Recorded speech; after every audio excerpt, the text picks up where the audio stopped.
The ceiling fans? They're very attractive.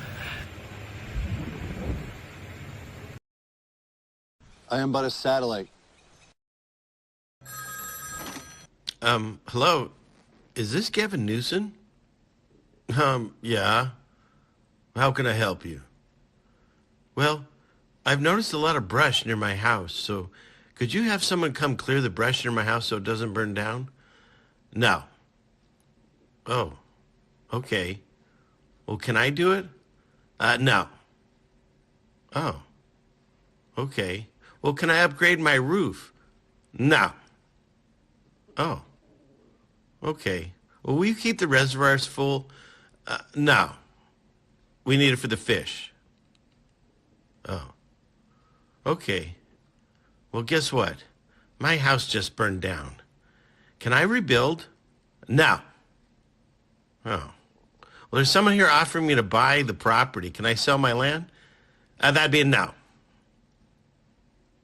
Oh. Well, then what can you offer me? I've got $700 for you. Oh. Well, that's not going to help me that much. It's a loan. You need to pay it back.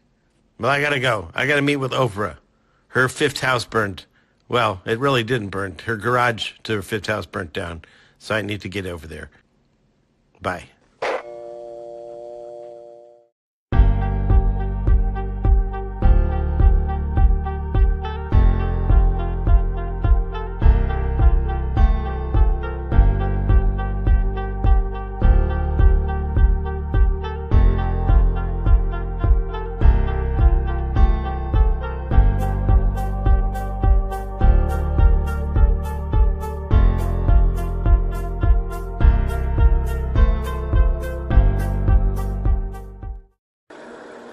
Information's out there. All you have to do is let it in.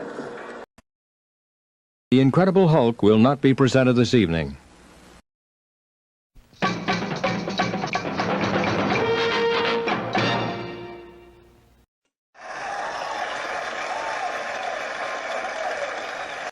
You're all individuals! Yes, we're all individuals! Clickety.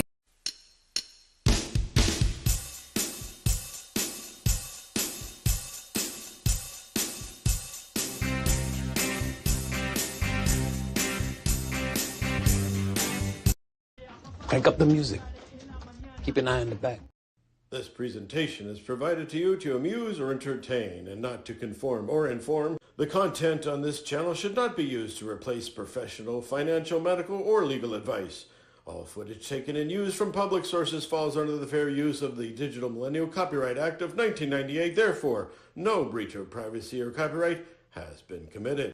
This show is substantially sourced, not affiliated with any community, club, fraternity, or gang. Your cat may vary. I say, moo.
college friends were meeting in a dorm room when one of them showed off his brand new bike. His friend said, "Hey, where'd you get such a sweet bike?" He said, "You'll never believe it. I was walking across campus. This gorgeous blonde woman comes to me on a bike. She throws it on the ground, tears off all her clothes, and says, 'Take whatever you want.' He said, 'What did you do?' He said, 'Well, of course I took the bike. Her clothes would have never fit me.'"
Satellite tracking continues. Wow. Wow. Hey, everybody. Happy Friday night. We made it again. Whoop, whoop. We're on the right side of the grass. Pat yourself on the back. Let's see. First thing I've got to do, if I can find the right button, is I can see you all in the chat, and you got to be able to see me. So let's see. Clickety click here somewhere. Clickety click. Hey, everybody. Good to be seen by you. Just checking out my hair. Yeah, so pretty excited. I've got quite a bit to talk about. There's a lot been going on in the world. And at the last minute, I was someone wrote me and said, "Hey, I'm available." And so as a special guest tonight, surprised everyone, including myself just a little bit ago, I have the infamous or famous or wonderful, I don't know, what does he go by? And I don't have an intro except this one. It's JT follows JC. I think pandas are sus. Is my parents' dog moonlighting as a panda? Hey, JT. Hello, chat. How you guys doing? TJ, I got to get a different intro for you other than that one, you know. But that's good. Yeah. I like that one. Yeah, I do too. So yeah, pretty excited. I got, like I said, all kinds of things to talk about, and it's always fun. Yeah, his hair is getting long, isn't it? The silent wife says your hair's getting long. Oh yeah, stop it. Yeah, this is all I I know it's funny. We were watching something today, and the guy had this just monstrous hair, you know, and every time he talked, he'd like go like this, you know. Mm-hmm. And I said to my wife, I've never had that ability. So yeah, I can grow a kick-ass beard, but I can't do anything with this. But whatever. It is what it is. I work with what I got. So you're doing fine. You're doing fine. Thank you, sir. Thank you. Where do I have? Do I have anything here? I can't find. I can never find my buttons. I got too many buttons. That's very true. Okay, and and JT's the one that coined the phrase that I have the intro, the free bird of YouTube. Well, when I first started, like they always talk about, you got to get the room filled in on a live show, and so I came up with putting that together. And it seems to work. And now I'm kind of stuck with it. And then I change the joke every week. And of course, now everyone, when you look at my algorithms, I have the most viewers right in the opening. And I do the whole rest of the show. Everyone tunes in for the joke. So, yeah, well, Yeah, it was pretty funny, I guess.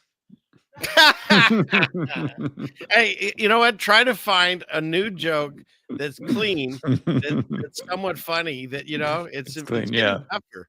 I mean, Mhm. No, I could believe that. Yeah, once a week. Yeah, that's a lot. yeah, that's 4 jokes a month. So, and I've done this live at least 4 years. I think 3, 4 years. You're So doing, yeah, yeah, like I I'm running. said, again, you're doing fine. Well, thank you. So, we haven't talked in a while, but basically, I was just going to go over how everything seems to be amping up. With you saw my thumbnail, I'm assuming with Yeah. let's see, can I move this so we can see it better? I guess not. We're together here. Let's see. No, that doesn't do it. That didn't do it. Well, regardless.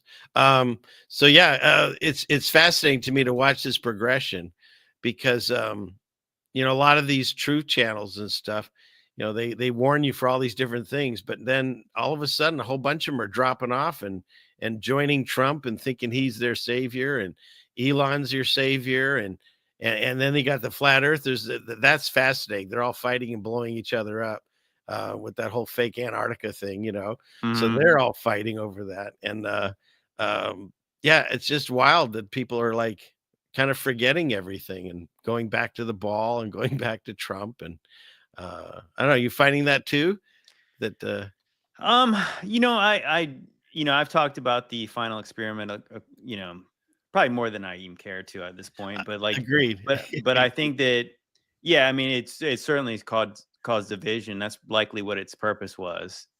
And then, but yeah, like the Trump stuff recently, that, gosh, it's like the AI surveillance state thing. I'm like, oh my gosh, like that is some serious, like, George W. Bush type stuff. Like, I thought he wasn't for that kind of stuff.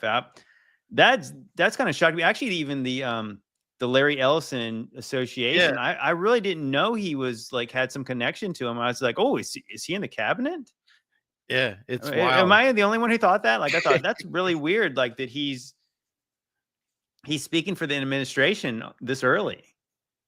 Well, the thing Am I is wrong about that? I started talking about Trump and I actually got some people thinking I had TDS, Trump derangement syndrome. And I was like, no, you got to understand, they all work together. I don't have that. I'm only discussing him because he's the guy in the seat right now. There's not too much jokes I can do about Biden anymore. He's done.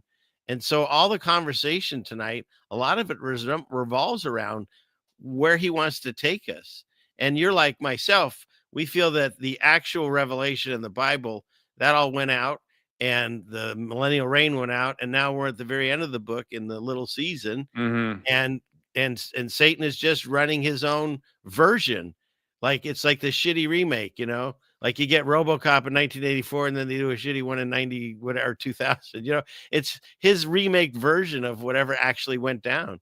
And it's all through these televised visions. It's through all our internet and stuff. Everything in our life right now basically evolves and revolves around coming out of these machines. There's very few little self-observations that we're doing anymore. Well, So. people don't want to hear nuance now because it's like you're either for Trump or you're against Trump, and it's like that I can be happy that he's president over, Yeah. cackles over there, but I could also still be really critical of him when he's doing stuff that's very obviously like, wait, this is not what you guys wanted, right? Like I said, I don't think this is what you wanted.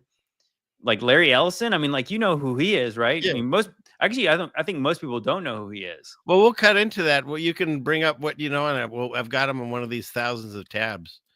So Yeah, it's like it's incredible. But I mean, that Elon Musk doing the salute and everything. yeah, I've got that too. So It's like things are they're escalating quickly. well, here, let's start off. Let me get some of these tabs out of the way, and then we'll go from there. Let's see. Clickety click here. So you can see I got way too many. Got to clear some of them. Everybody always says it about me. You're gonna crash that computer. Nah, God's with me. He hasn't done it yet. So for anybody that doesn't know, this clump of cells died at 67. Why am I saying that? The Babylon Bee, but she was the head of Planned Parenthood, which of course that's what they call a baby. It's a shame. Yeah. So she's gone. I don't know. And then the big story, of course, of the week is Michael Obama has not been at the inauguration or the funeral. And now, of course, they're saying it's because he's having an affair with Jennifer Aniston. You know, the one thing that I really appreciate about the story is Yeah. that it's finally confirmed that she is in fact a man. You know, I see your point. Yeah, that's hilarious. Yeah. Yeah, I'm thinking like, okay, well, I was kind of like teetering on one side. I'm like, yep, man. That's fantastic. I have to jump in the chat really fast and thank and I think this was a listener of yours that came over to visit and is still here with us. Short season or short seasonist. A short season is. So thank you. God bless you. I appreciate thank that. you. So okay, so let me get back into where we were. Go into here. Clickety click. Yeah, you're on Jennifer Aniston. Jennifer Aniston.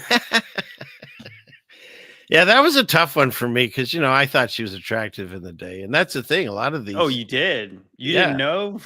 Well, I knew when I I'm found just- out. And woke I'm just up to kidding. this. Everybody thought she was Yeah. good looking. Oh, I hear you Oh, saying. yeah, back in the day. So, and I still under the assumption that there's some of them they switch out, and some of them are dudes and some are women, and they go back and forth just to confuse you. But it's hard to say. Nobody knows for certain. Yeah. But along that line, do you know who this is? That's Martha. That's George Washington's wife. What? Man. Oh man, exactly. Yeah. I mean, It's a Freudian. That was a Freudian slip, I guess. So there you go. Was it Martha Washington? I thought that fit with the Jennifer Aniston. Yeah. And then in addition to that, this one I thought was interesting. Have you seen this comparison before? Barbara Bush and Aleister Crowley, and they're like almost identical. Oh my gosh, that's nightmare fuel on the bottom.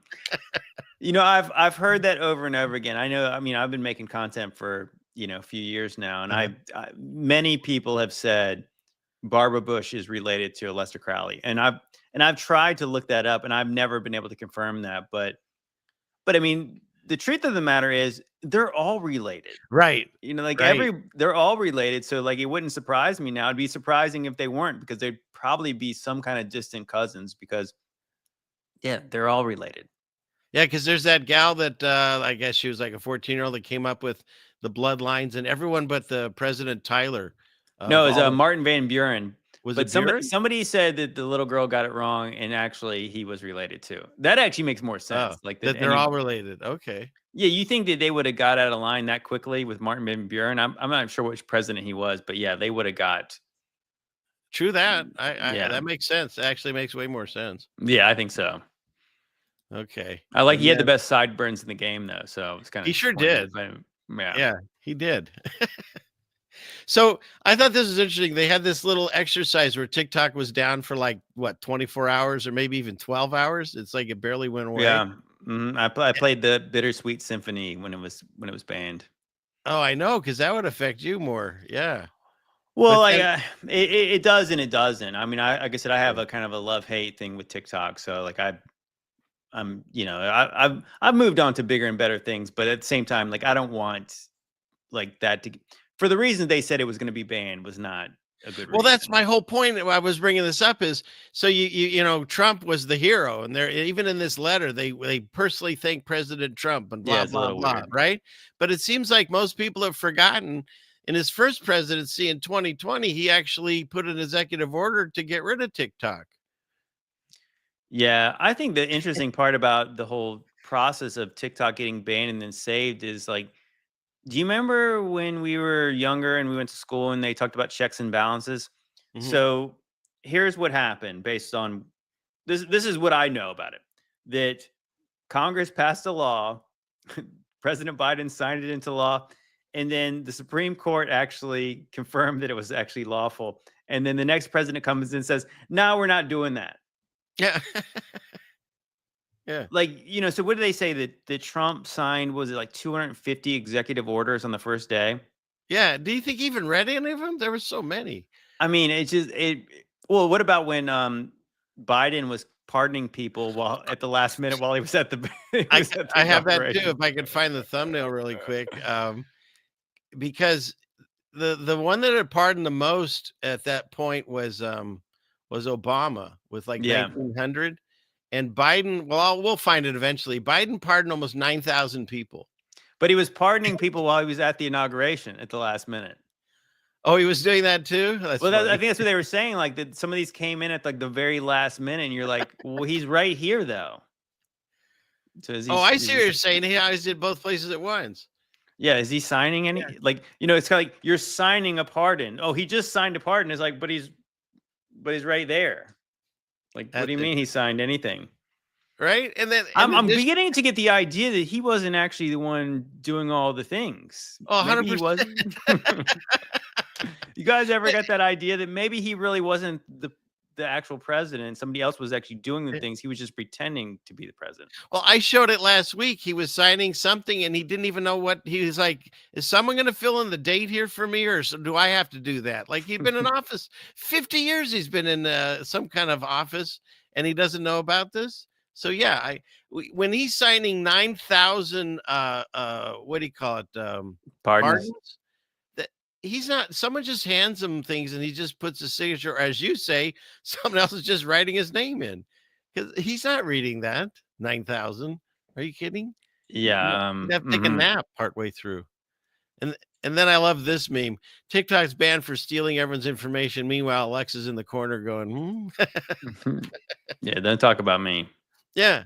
Well, that was the joke too that came out a long time ago. It's like we used to, the people that would say, hey, I think they're listening in on my conversations. You're crazy. And nowadays you go, hey, Alexa, is someone listening into my conversation? You know what I mean? It's like, it's right there. The wiretap systems in our homes. Oh, shit. So, okay. And then this was just, I don't know. I'm throwing this out there. If you happen to live in Phoenix, Arizona, they just canceled February 15th. They're canceling everyone's fire policies like they did in LA. Oh, gosh. Really? Yeah. And so I just thought I'd mention it because I felt I wouldn't be doing my service if I didn't. I'm not trying to do fear porn, but they're saying you should move, but I'm saying they're also doing the smart city there. So there's that too. Oh, gosh, no. Which they just did in LA. That's where they want to do the smart city and have the Olympics. Coincidentally, everything's now been raked across and now they can rebuild, right? Oh my God. Yeah, that's concerning. It is. Yeah, everybody keep an eye on Phoenix. Keep an eye on, say prayers for Phoenix, because this supposedly starts February 15th. And then of course they also added this little caveat that Bill Gates bought 30,000 acres of land around there. So a lot of no buenos going on with that. So So we'll get rid of that. And then did you hear the JFK stuff's coming out soon, I guess. So we're going to finally hear that the deep state killed him, right? It was somebody's deep state. I mean, that's all it's going to be. They're going to prove a bunch of people. Most of them are probably dead now or whatever. It was the deep It'll be state. all redacted. Yeah. It'll be redacted. Whatever isn't redacted, it's been, 50 years? That's the stuff they want you to read. Well, I mean, it's like, why is the stuff with JFK and MLK even classified at this point? Exactly. But see, that's we know why, because it's the same people who are in charge, the same people who did all the dirty things.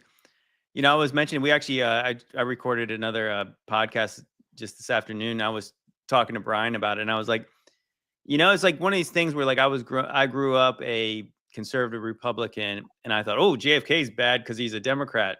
But then I looked at his enemies list. So the mafia hated him, the commies hated him, Israel hated him. We had like the 3-letter agencies hated him, and I'm like, dang, he was probably pretty decent. I'm not saying he was a saint, but gosh, like if that tells you anything about him, he's still part of the club, but he was the good cop. Well, he was not part of the club when they decided he was not in the club. True that. But then again, there's a whole bunch of weirdness of that whole the ride in the car and then the aftermath. So who knows exactly what went down there. Did you ever see that one interview with Woody Harrelson on 60 Minutes with Barbara Walters? And he's talking about his dad being a CIA hitman. No, really? Oh yeah, like I mean, I saw a really good documentary about the JFK thing, and a lot of it was kind of pointed. They believe that what was his name? I don't want to say. I don't think his name was Harold Harrelson, but it was like something like that. Yeah, like they believe that he was the one who likely was the one who killed JFK. Really? They say Woody's dad Yeah, killed? Woody Harrelson's dad. No way. That's They're all related, man. Even the hitmen. right. That's true. That's very true. I find that button, but I'm looking for a thumbnail because or whatever a link, whatever you call these tabs. Oh, here it is. Because see, whoever was in the car and whatever happened there, look at this. Here's his body double in 1962. So we know that they've been doing this stuff forever. So just because you saw somebody in a car getting waved to doesn't mean it was him, you know? And that was in 1962. The technologies that they're showing now, like this kind of stuff, I've shown many of these different mask things.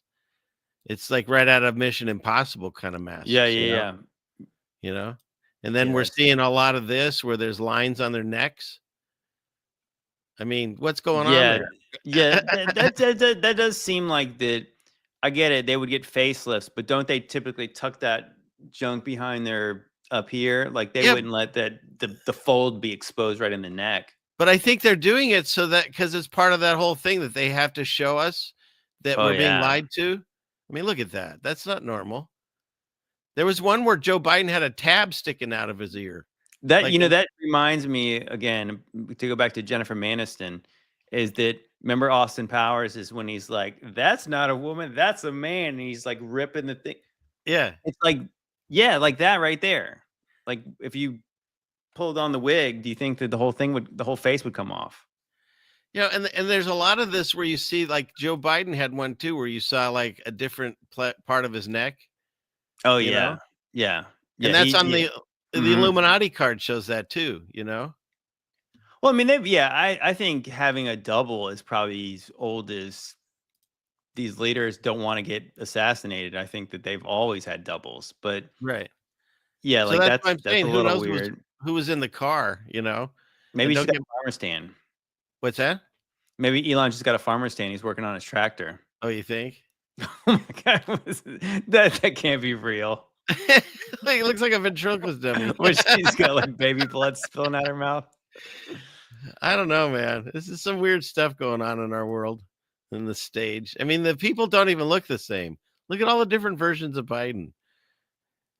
I mean, that's the thing. I almost feel like that there should be a law that if you've ever had plastic surgery, you cannot be president. Because I've even made the argument saying like, yeah, I mean, I get it. These guys get Botox, they get plastic surgery, they get a facelift. It's like, so I could kind of see maybe why the ears would be a little bit different, but like, yeah, but he does not look like he used to look at all. Biden?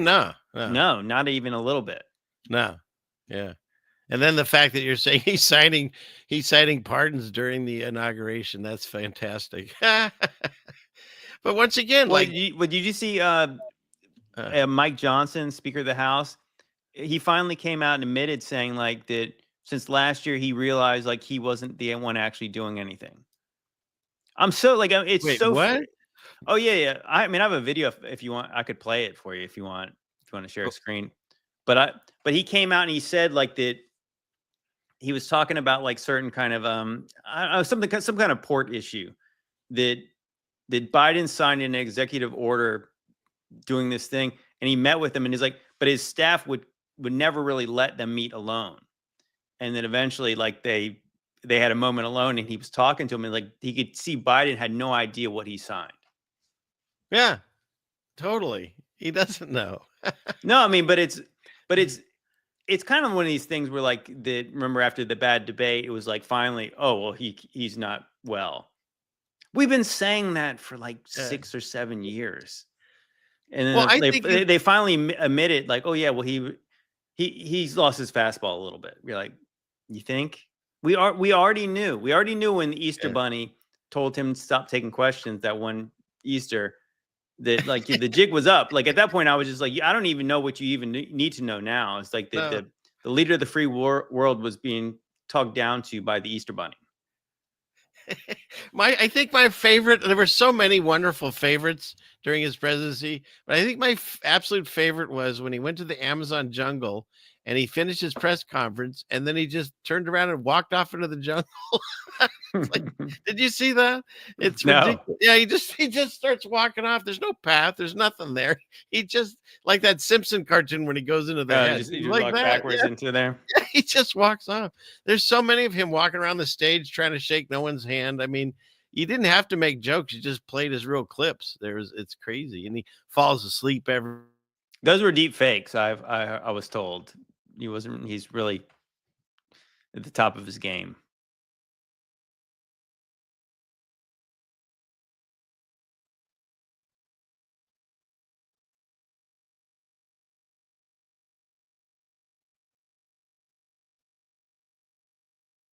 Uh-oh, it's frozen.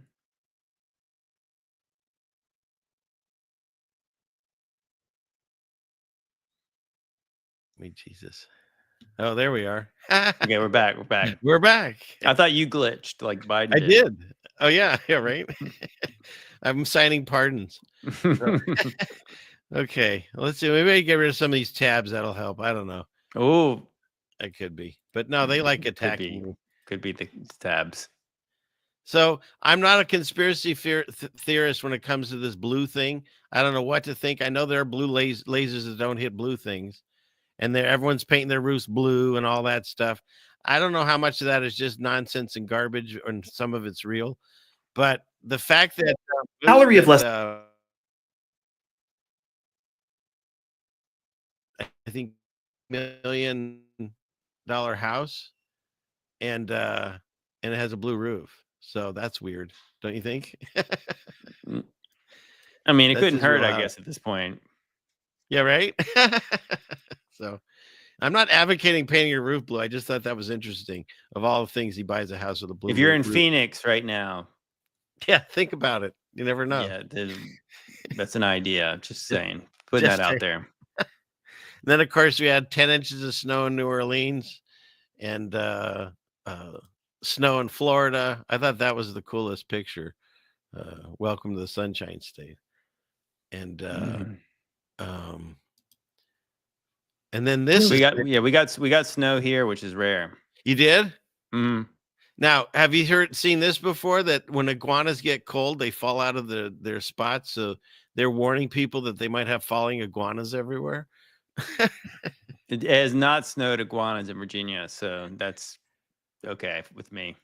It's not snowing iguanas in Virginia. Oh, you're in Virginia. Why do I think you're in Florida? I'm sorry. Okay. I don't know. Maybe the hair. Is that what it is? It's the hair. There he goes about the hair again. That's all I get. So, okay, Virginia. All right. I'll remember that, hopefully. And then, of course, they're telling us that it's the cow farts or we're eating too much meat is killing the planet with the CO2. They don't talk about.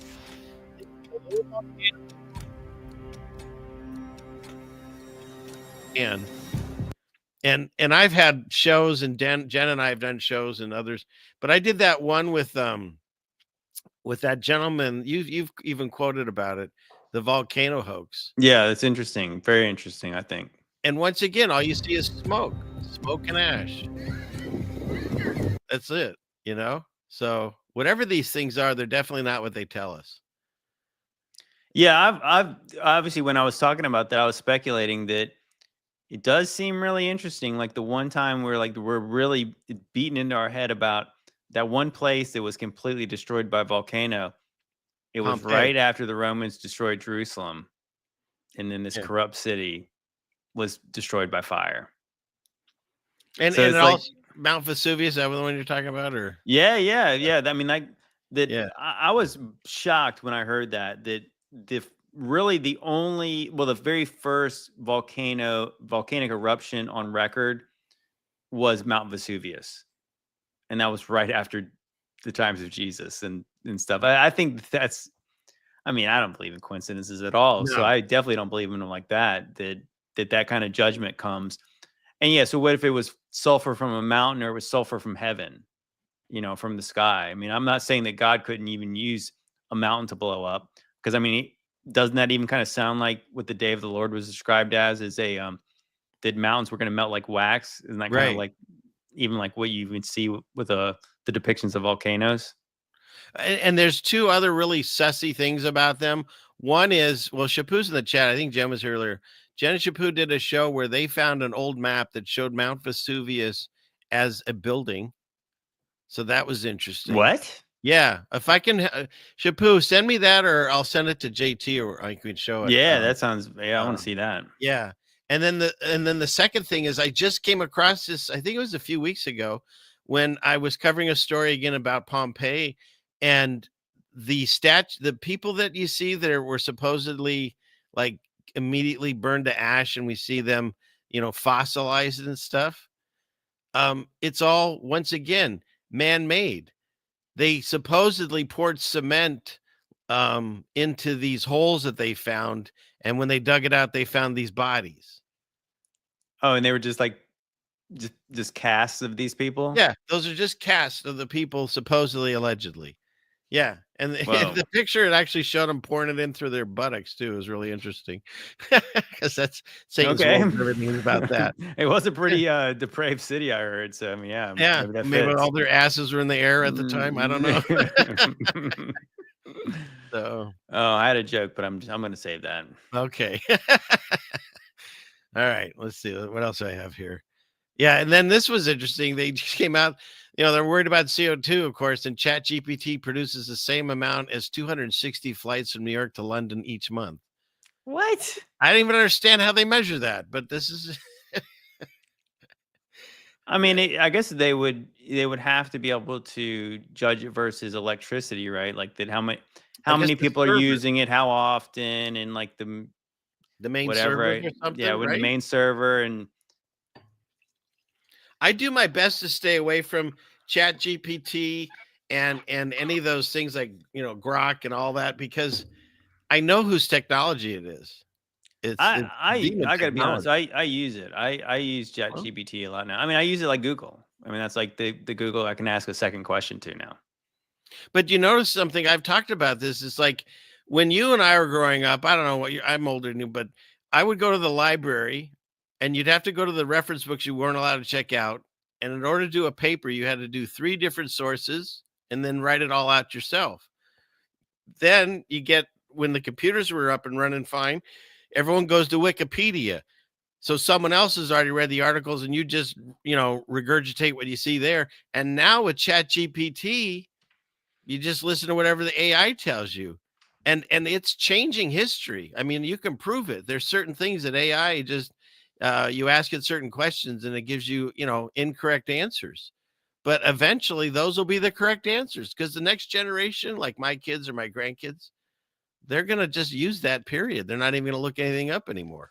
Well, it's correct information, but you go find books that are not true. Yeah. Well, most of history is all fake too. Well, that's what I'm saying.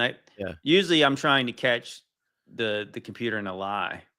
Yeah. Like that's why I asked it a couple questions like, you sure about that? Like, what about this?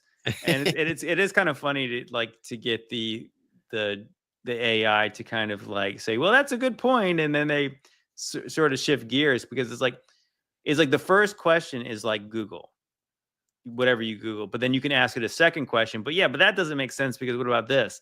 And it's like, oh, that's something you consider. I've actually had like multiple like questions where it does kind of change its mind at some point and kind of like admit that this is what the narrative. I'm telling you what the narrative is, but the narrative is full of holes. No, I'm serious. Like that's why I like using it, because you can ask it like, that doesn't make sense. What about this? And it will respond to that. Well, I know, someone I know close to me, they were using it to talk to their partner, their significant other. I'm trying to like dance around exactly who the peoples are, but, and he was saying that it was saying such nice things and he was getting great responses from his wife that he had to stop using it because he was afraid he wouldn't be able to like compete with ChatGPT. And she finds out it wasn't him. So, yeah. And then because every time he sit on the couch, then eventually you'd have to like, and then he responds. Yeah, Might right. get obvious after a while. It would. A little too much of a Mhm. delay, looking behind yourself. So without getting too deep into this, because I don't want my channel taken down.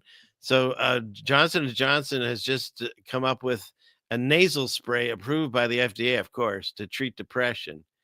And this person wrote, everyone knows how this ends, right? And so I thought I would show in a completely unrelated story. This same company is the one that reached a $700 million lawsuit last year over their talc powder that was giving everyone cancer, which was approved by the FDA. So just because it's stamped by the FDA, it doesn't mean anything. Oh man. Yeah. So that's happening because we're going to solve everything by drugs, pills, inhalers, and shots. That's medicine nowadays. I think that's medicine since they've had the medical business. No, this is true. That's very true. Yeah. So I think Shapu's putting the thing in the chat. I'll look for it, Shapu.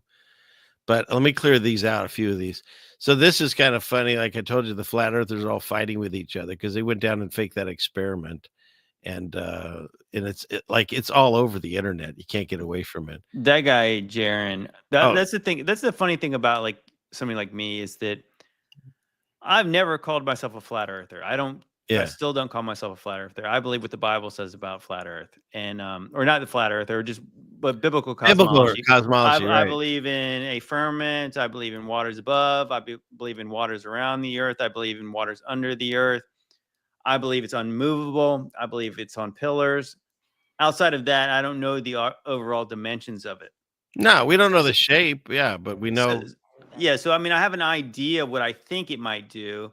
And the AE map did kind of like give me an idea of like what maybe it is. But guys like Jaron, so I had no idea who he was. And at one point I went down, I watched like this 3-hour like video of like him being exposed. It was like as if it was a long video.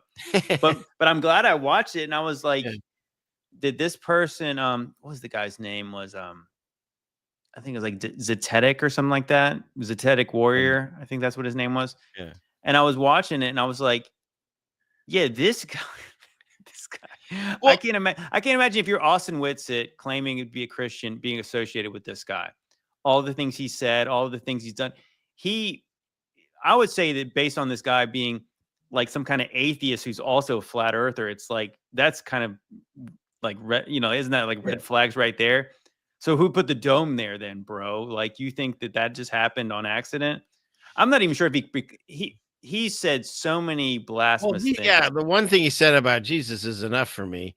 And as far as Whitsitt goes, what did he do to prove that he went? He put his hand on a Bible and he swore. And I'm like, obviously he doesn't even open the book because it's multiple passages where you're not supposed to swear by God, by things in heaven, on earth. Yeah, let your yes be yes, and you're not supposed to do that. And in addition to that other guy, he calls himself a pastor, that Duffy guy. I saw him debating with Bro Sanchez. Actually, I mentioned that on like a live stream recently. I thought that was pretty good. Well, I have a video on my channel where he says he's done a deep dive into the Bible, and nowhere in the 10 Commandments or in the entire Bible does it say that lying or deceiving are immoral. Well, he's just inherently immoral. I think I know he's trying to nuance that, but it's like, what is his point? Yeah. Like, well, I did a video where I showed about at least 10 passages where it's exact opposite according to God. Well, I think overall, I mean, I talked about this on my channel a little bit. I said that let's just say bad people were coming to get good people that were like hiding in your house. Would it be okay to lie in that situation? I don't think it would be like okay to say, well, I'm not going to sin, so they're right there.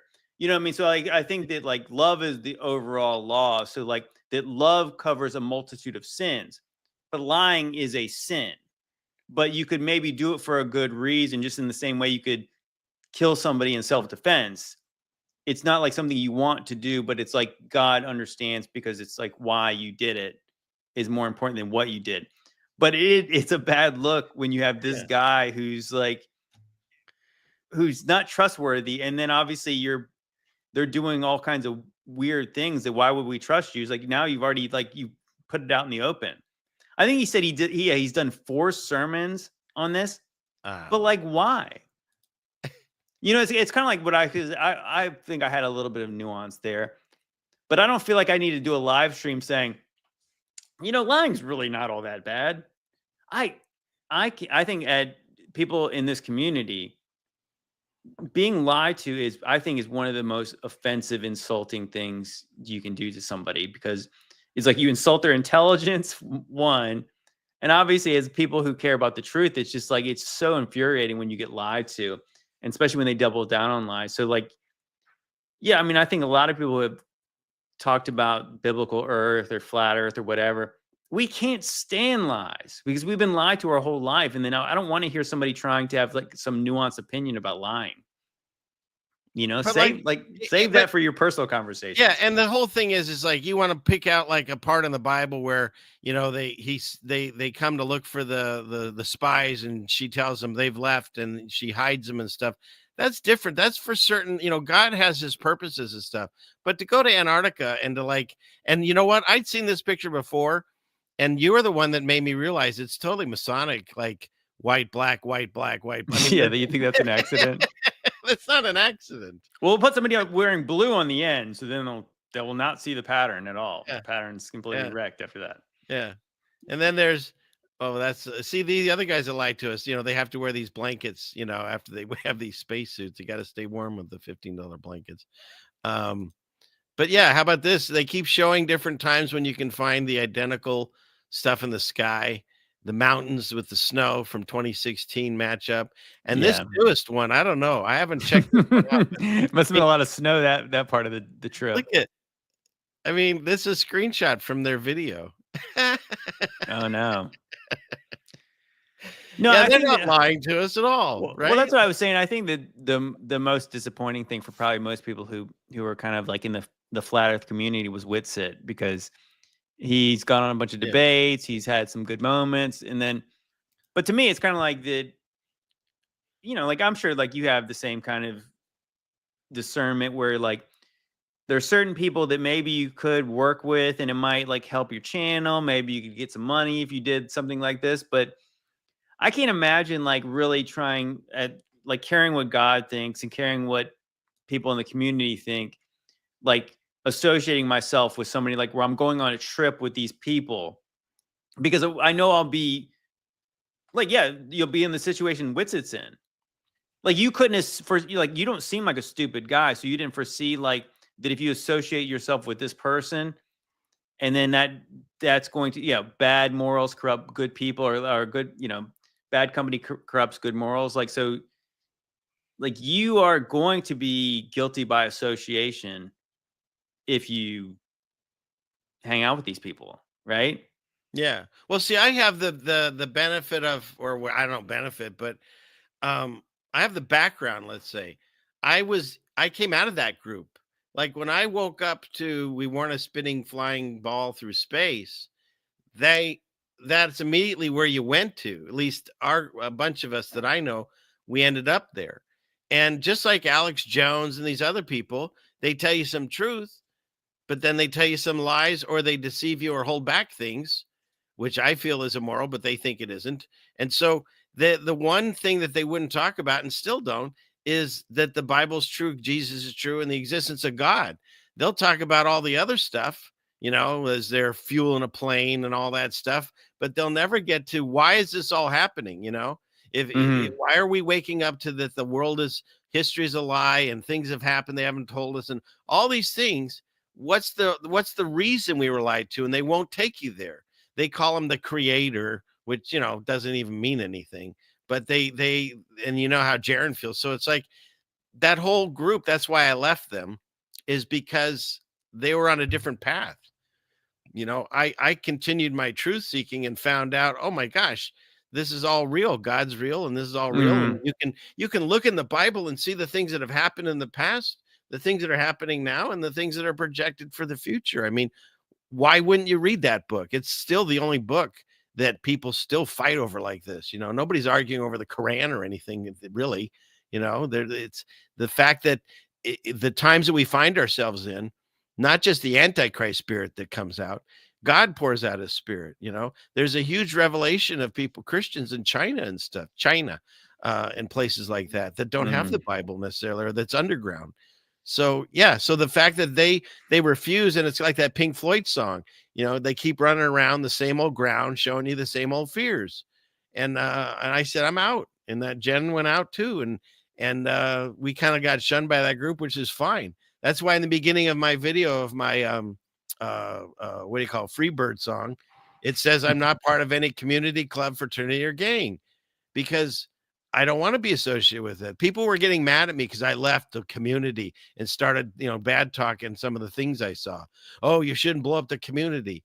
There's no community there. It's just a bunch of people from different communities that happen to all show up on the same live stream and talk to each other. We all have different ideas and opinions. And if theirs is completely skewed to mine, I just left that group, and now they're blowing up and eating their own. I mean, one of their other big guys is Dave Weiss, and he's like beating them up now too. He's like, I feel like I mean, again, I know who he was. Yeah. I know who Whitsitt was. Like I said, about it, they're all part of the same group. Now it's good cop, bad cop. They're fighting each other. Well, it does seem like that he was there to he stayed home so he could play cover for them, because it's like he was bending over backwards to defend every bit of it. It seemed like a weird, like he wasn't hesitating to do that.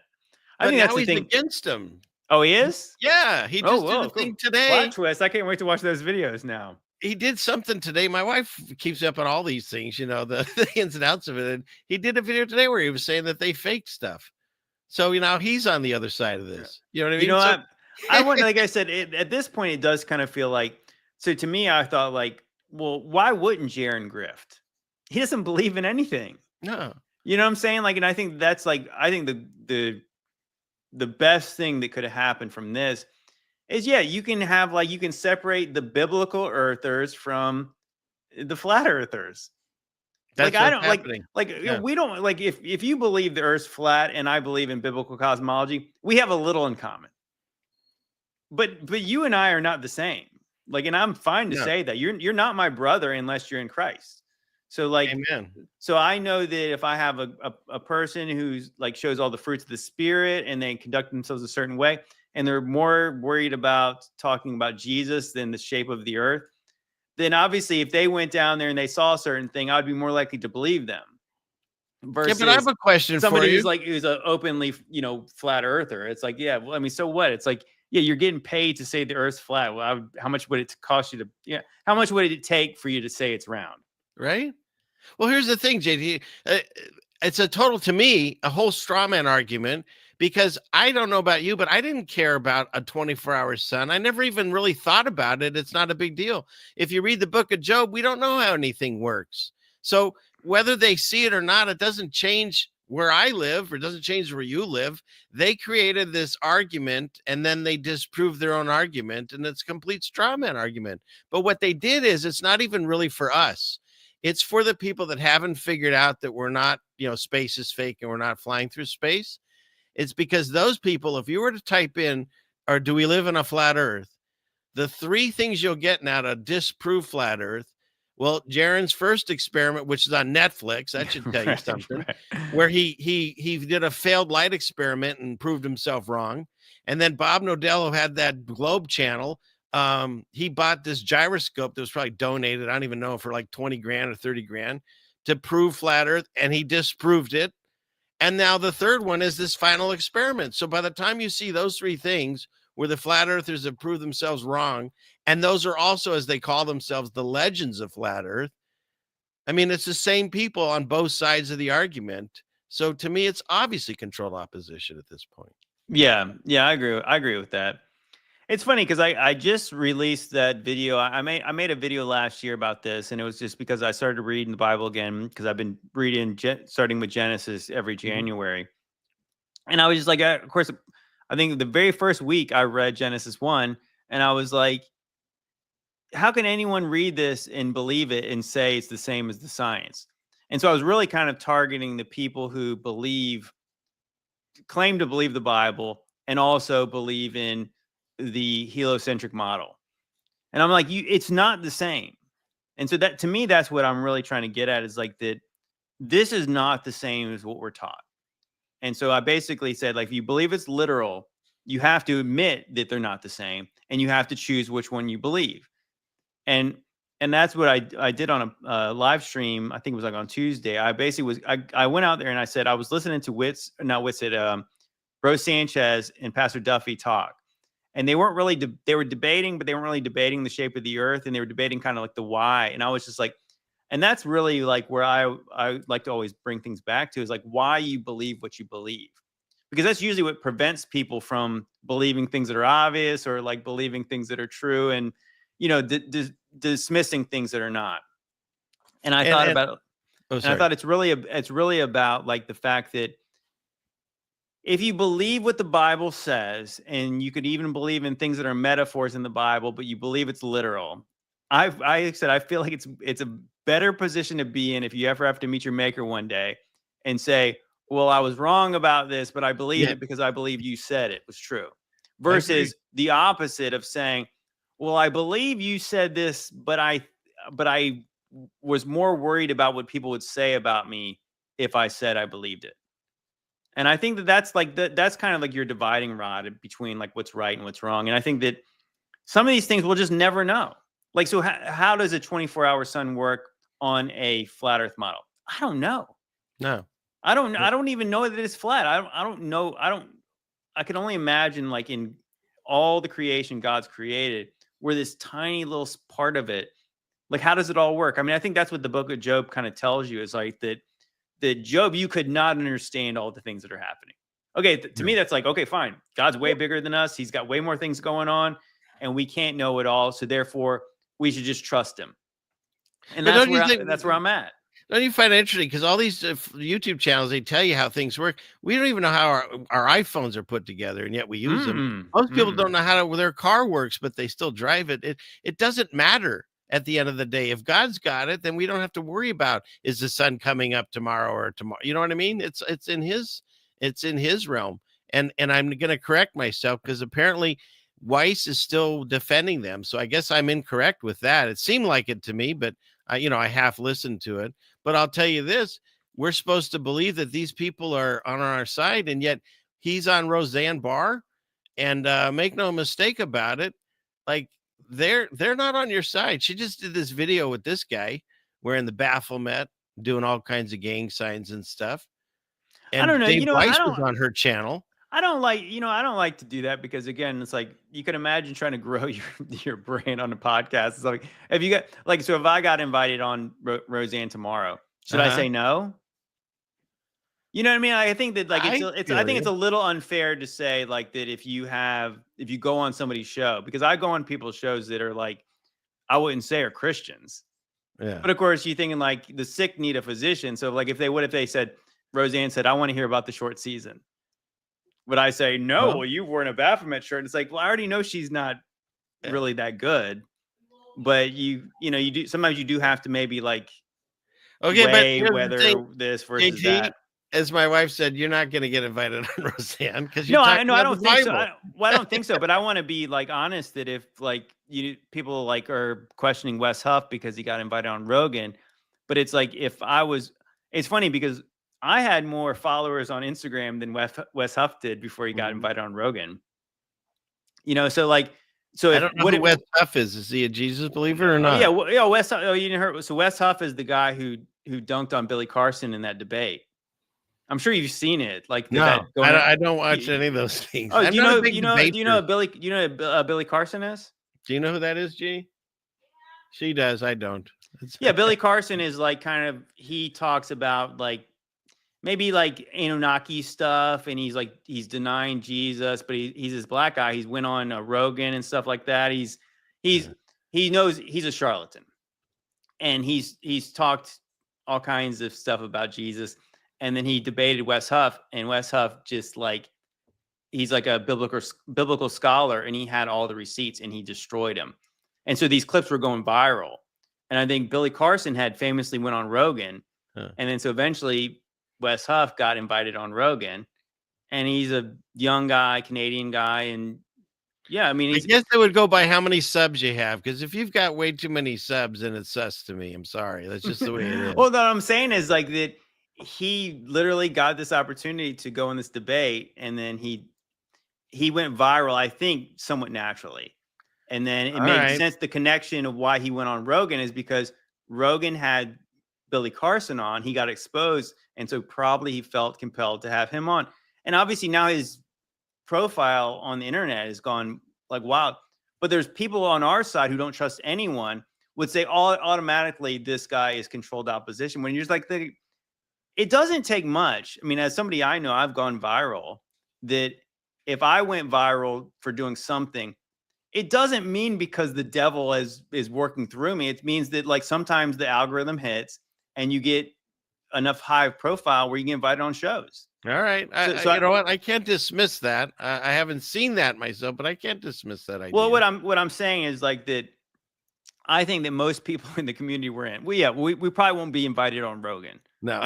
But if we were, I don't feel like you should have to apologize for going on a show like that if you're going to speak the truth. Now, it's one thing if you went on the show and you're different than you are here or there. I mean, maybe you're a little bit nervous, but like, are you afraid to say things that you would say on your own show when you get confronted with somebody who's a skeptic? I think that's the difference. It's like, yeah, how do you quit yourself when you're there? But I mean, like, again, like Dave Weiss, he's going on Roseanne just saying the Earth's flat. So like, you know, there's like, what's the most famous flat earther on the internet, I think, is Eric Dubay, and he's not a Christian. So like, it's not like, so what is it to him to go on her show and say the Earth's flat? I mean, like, that's amazing. Like, who's putting their faith in Dave Weiss? Okay, I'm with you, but at the same time, he's the guy that's promoting his app that fits this model. And he's kind of screwed if that's like, I mean, that's something like he made a model. The guy that promotes like extra worlds outside of the area that we know of, and that's not biblically written. We don't know that, but they all talk about it like it's a real thing. So I don't know. I've talked about that, so I'm not going to be a hypocrite. I think that the Prague clock is interesting. We'll put it this way: are lands outside an ice wall biblical? Well, is an ice wall biblical? No. I mean, there's nothing about an ice wall in the Bible. So like, so I think that where did anyone come up with the model that the dome rests on the ice or something? No, nowhere that I know. Nowhere. So that's why, like, so the idea of like in the millennial kingdom, if there's hints of the greater realm, like that Prague clock there's something about it to me. That's like true. I will go with that. You're right. And obviously if we did do the what do you call it? The millennial reign and Jesus and all that, there's definitely areas that we're not allowed to. That doesn't mean it's outside the ice wall. It could be in the North Pole area. It's hard to say, but just, you read all the way back the books of Adam and Eve, like there's areas they tried to get back into the Garden of Eden, and there's angels or cherubs or whatever that are blocking the entrance. And so there are areas that we're not allowed to go to. Where they are, I can't tell you. But well, I think just based on the astronomical clock that we live under, it tells you that there's more out here. Because if you really think about it, like, so the sun phases move. So like based on the constellations, of the fact that we change ages. You know, I think even like the apostles, when they're asking about the end of the age, I believe they might be even talking about the astronomical ages. So if like the whole kind of zodiac Mazzaroth is turning. And so really, to me, it made sense to me that the journey of the sun is basically the inhabitable realm that we live in. And so wherever the sun is going, so like the sun's path leads us to the inhabitable earth. But there could be there could be earth past the inhabitable part. And that's what's got me curious, is like that it makes sense to me. Like, what if, like the Garden of Eden and where the camp of the saints and New Jerusalem was past here. And so like, remember it says in the Bible that there's no need of a sun because God is the sun. Yeah. You know, well, so it makes sense to me. Like, so if you see something outside of here, it would be dark because the sun doesn't go there. But if it was a place where Jesus was at, there would be light. And again, if you go all the way back to the beginning with Genesis, there was darkness and light, and then he hung the sun and the moon. So they already existed. He put those in there for us. So so I guess at the point is like, some people are like saying, "Oh, that's not biblical," but it's like, it's not necessarily anti-biblical. I've had to stress that on my channel many times, is that just because it's not in the Bible doesn't mean it's not true. Obviously, the Bible is not a collection of every true thing that ever happened. Otherwise, it would be a book too long to read and you'd miss the point. So there's lots of true things that are not in it. And I'm more worried about what's the main part of it's obviously the story of Jesus and God's son, his redemption, humanity's redemption. Right. But the truth of the matter is like that if it does not contradict the Bible, I think that it could be true. And so we all theorize on these No, yeah, I agree. Podcasts. Well, you go into Enoch and it talks about portals. We don't even understand that strange. either, so very strange. All right, well let's move on and get some of these tabs out of here. And I thought this was interesting. So the Ukraine chief army psychologist was arrested on Tuesday because he stole $1 million of the foreign war aid. Only $1 million? Yeah, well, here's my thing though. Besides that, and the apartment buildings, and so when we arrest him and confiscate this money, where's it go? where all these fines and things go? Somebody who got pardoned last week will get the money, right? Exactly. One of the 8,900 people. Here you go. 8,064. I knew I'd find it eventually. So yeah, that's not so many. It's only, so one term. So Donald Trump's first term, he only pardoned 237 people. Yeah, the highest one was 1927 with Barack Obama's 4 years. But man, I thought the second most, wasn't it Harry Truman? I didn't go that far back. Yeah, Harry Truman. We have pardoned a bunch of people too, which obviously he was a Freemason, internationalist, and overall not a great guy. So yeah, 8,064 was his tally, but maybe that's not including the ones that happened to during the inauguration. That's really fascinating. That happened. And then this Trump worship is getting to me. It's nuts. Here's a 15-foot tall bronze statue, where he's doing the fight after he supposedly got shot. That looks like AI. Does that look real to you? I saw the news report. There's a guy standing there, so I don't know. I mean, and then see, he does these things where this is why people are giving him this. They're loving him because Biden doesn't do anything for the people of North Carolina. And so he goes there and shows up and says, we're going to fix the bridges and gets people places to shelter and all that. So why wouldn't you want to get behind this guy? Because it's the whole good cop thing. He's giving you the donuts. While these are all, to me, yeah, they're helping people. It's wonderful. But if the distractions to the stuff he's doing that no one's talking about, like you and I are going to talk about in a second.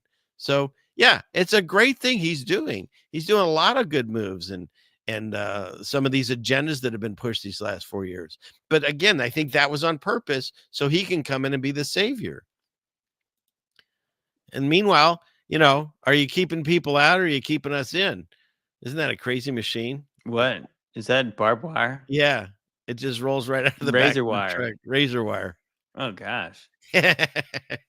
Walls keep people out and keep people in. So I'm just, if we get into this whole digital ID and stuff, you're not going to be traveling without someone's permission, and then they're putting up things like this, showing how Jesus was a convicted felon. And then at the end of this thing, so is Trump. So once again, these comparisons to the savior. I don't think Jesus was convicted of anything. Well, I mean, they're taking license on these. It was a stupid video. Well, I mean, the truth matters though. Like he was not convicted actually, because Pilate said no. Said he was innocent. Yeah, he said he was innocent. Yeah, it was a certain special people that said he's guilty. We can't say that on air, but yeah. I watched an interesting documentary about the special people, and it's like, man, I feel like the devil is very crafty because there's so many things that we could say that we cannot say.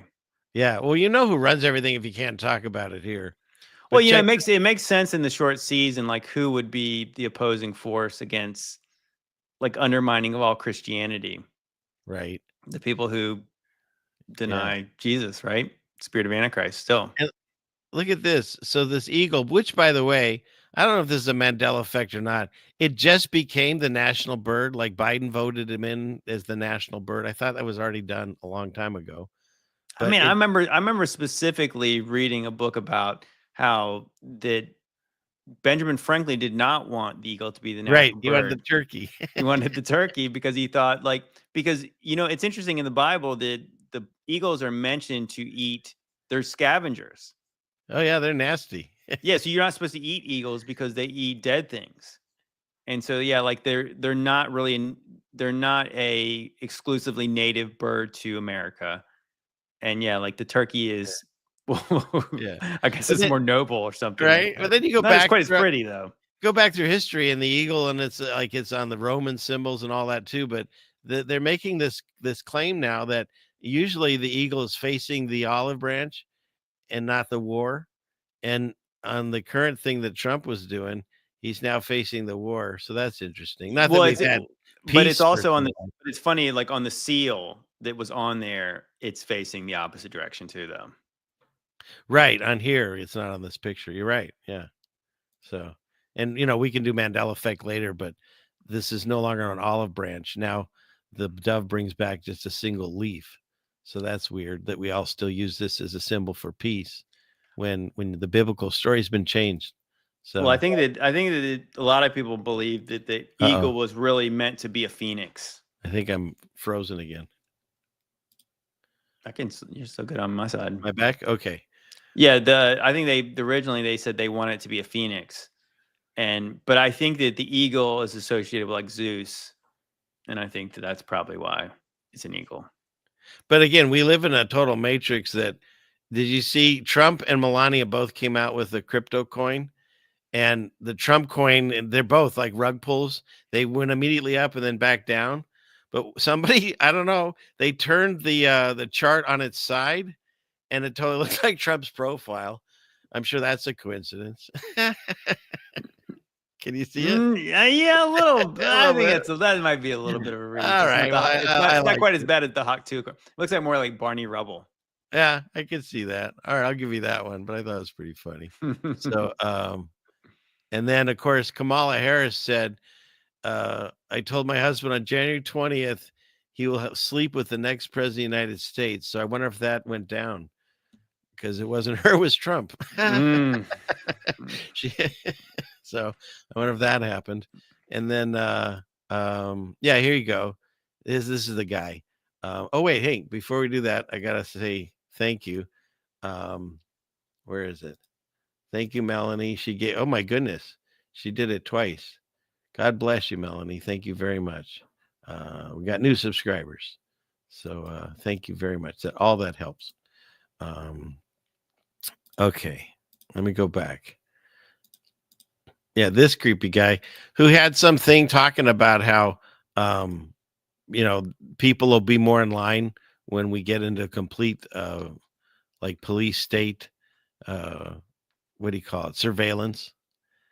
And so he comes out and it's like what, his second day, Trump's second day, and he rolls this guy out who says they're going to make you go into your doctor, and let's say you don't even know you're sick because you just go there and you get your physical done, and they take your blood and they send it through AI, and AI determines that you have some type of C. You can't say that word right now on YouTube either. You can, but you can also, lose monetization, all kinds of stuff. Yeah. So then the AI decides you have C, and so they create a V that is made with your DNA, and it creates an RNA that targets you specifically. I mean, it sounds like a bioweapon to me, and targets you specifically. And so they're so excited because they can do it now in 48 hours. And it used to be like 10 years before they could come up with a V if they even worked then. Allegedly, I don't know. Follow your doctor and the CDC. I mean, but what does that even mean? Like, does anyone really believe they could come up with it in 48 hours? Well, but people are going to line up for this stuff. Well, I would, it's funny. We did talk about this video on my podcast, and I was saying that, well, yeah, I mean, if you think about it, like if you don't have any faith in God, like that, if you got a C diagnosis, you would do anything to save your life. So of course you would just say like, yeah, why not? Like, I mean, I think that most people would probably do that. I mean, like, it's different than the last thing, because I think a lot of people who were like, especially me, not even quite as on the conspiratorial side as I am now. But then I was just thinking, like, what I've heard about it, I don't think it's that dangerous to people like me. So like, why would I ever get anything? But I mean, if like I had a terminal illness, yeah, I would probably be more likely to get whatever they said would save my life. I wouldn't anymore at this point. I'm good. I'll go with Jesus and do whatever he says, because I don't know that this guy's supposedly 80 years old. Did you know that? What? Yes. Go look up his bio. He's 80. Give me a break. Well, no. So that's the interesting thing about Larry Ellison, though, is that he's the CEO of Oracle, but he was like connected heavily with the CIA. He owns an island right off the coast of Hawaii, like where Lahaina in Maui, that obviously just, ashes. Yeah. And but I think I don't know. Like I said, that's the thing that really kind of freaked me out, was like, wait a minute, like, why is this guy speaking at the White House right now? Because I mean, it's like talking about like that, at least in my mind before. And I'm not saying like that I agree with every opinion I had before, but I thought like, okay, so I know who the deep state is, at least I think, that was targeting Trump in his first term, that was making everything he did was difficult. And then this guy is bringing Larry Ellison into the White House to run something. Okay, so this is how you beat the deep state, is you like basically just gave them the pulpit, you get the podium to say, here's what we're doing. I mean, I'm not surprised to see Trump compromise, because like I said, I don't trust him either. Yeah. But like, to me, this is like, wow, like, you couldn't have brought Fauci back. Like, I mean, what well, isn't that, and that's the other thing. Like, Biden pardoned all these people. Yeah, Fauci. I was like, how do you pardon someone for something they allegedly didn't do? You know what I mean? And so, and then of course, the other deep state idea was Putin wants Fauci expedited so he can do something to him. Gosh. I mean, it's such a theater that we're watching. I mean, that was one of those things where I was like, I felt a lot of rage when I saw that he pardoned Fauci, because, and obviously I'm not naive enough to think that he was ever going to be prosecuted, but just the fact, I mean, it really is. It does feel like one last middle finger to everybody. Yeah. Well, isn't that why they do it? Is to mess with us 100%. They troll us. I mean, I really wish. I mean, obviously, if we lived in a country of laws, but wasn't it all the Democrats who were saying no one's above the law? A bunch of people being pardoned who are not even being charged with anything. Yeah, there's lots of people above the law, like about 8,000 of them. He pardoned every one of his family before they've proven they've done anything wrong. It's fucking. It's wild. I mean that obviously, yeah, you're putting a wall of protection in front of yourself, is what it looks like. Yeah. I mean, but yeah, the Fauci thing really is like. Well, come on, JT. For 4 years, Trump promised he was going to throw Hillary in jail. I used to make jokes on my live streams. If you can't find her, I know where she is. She's at a Barnes and Noble signing a book. I'll get a crew together. We'll go get her and bring her. And then he finally, what did he say? Oh, well, I thought it was a bad look to put a ex-president in jail. Like, when did you backpedal? And then she shows up at his inauguration. I mean, come on. They all play with in the back room.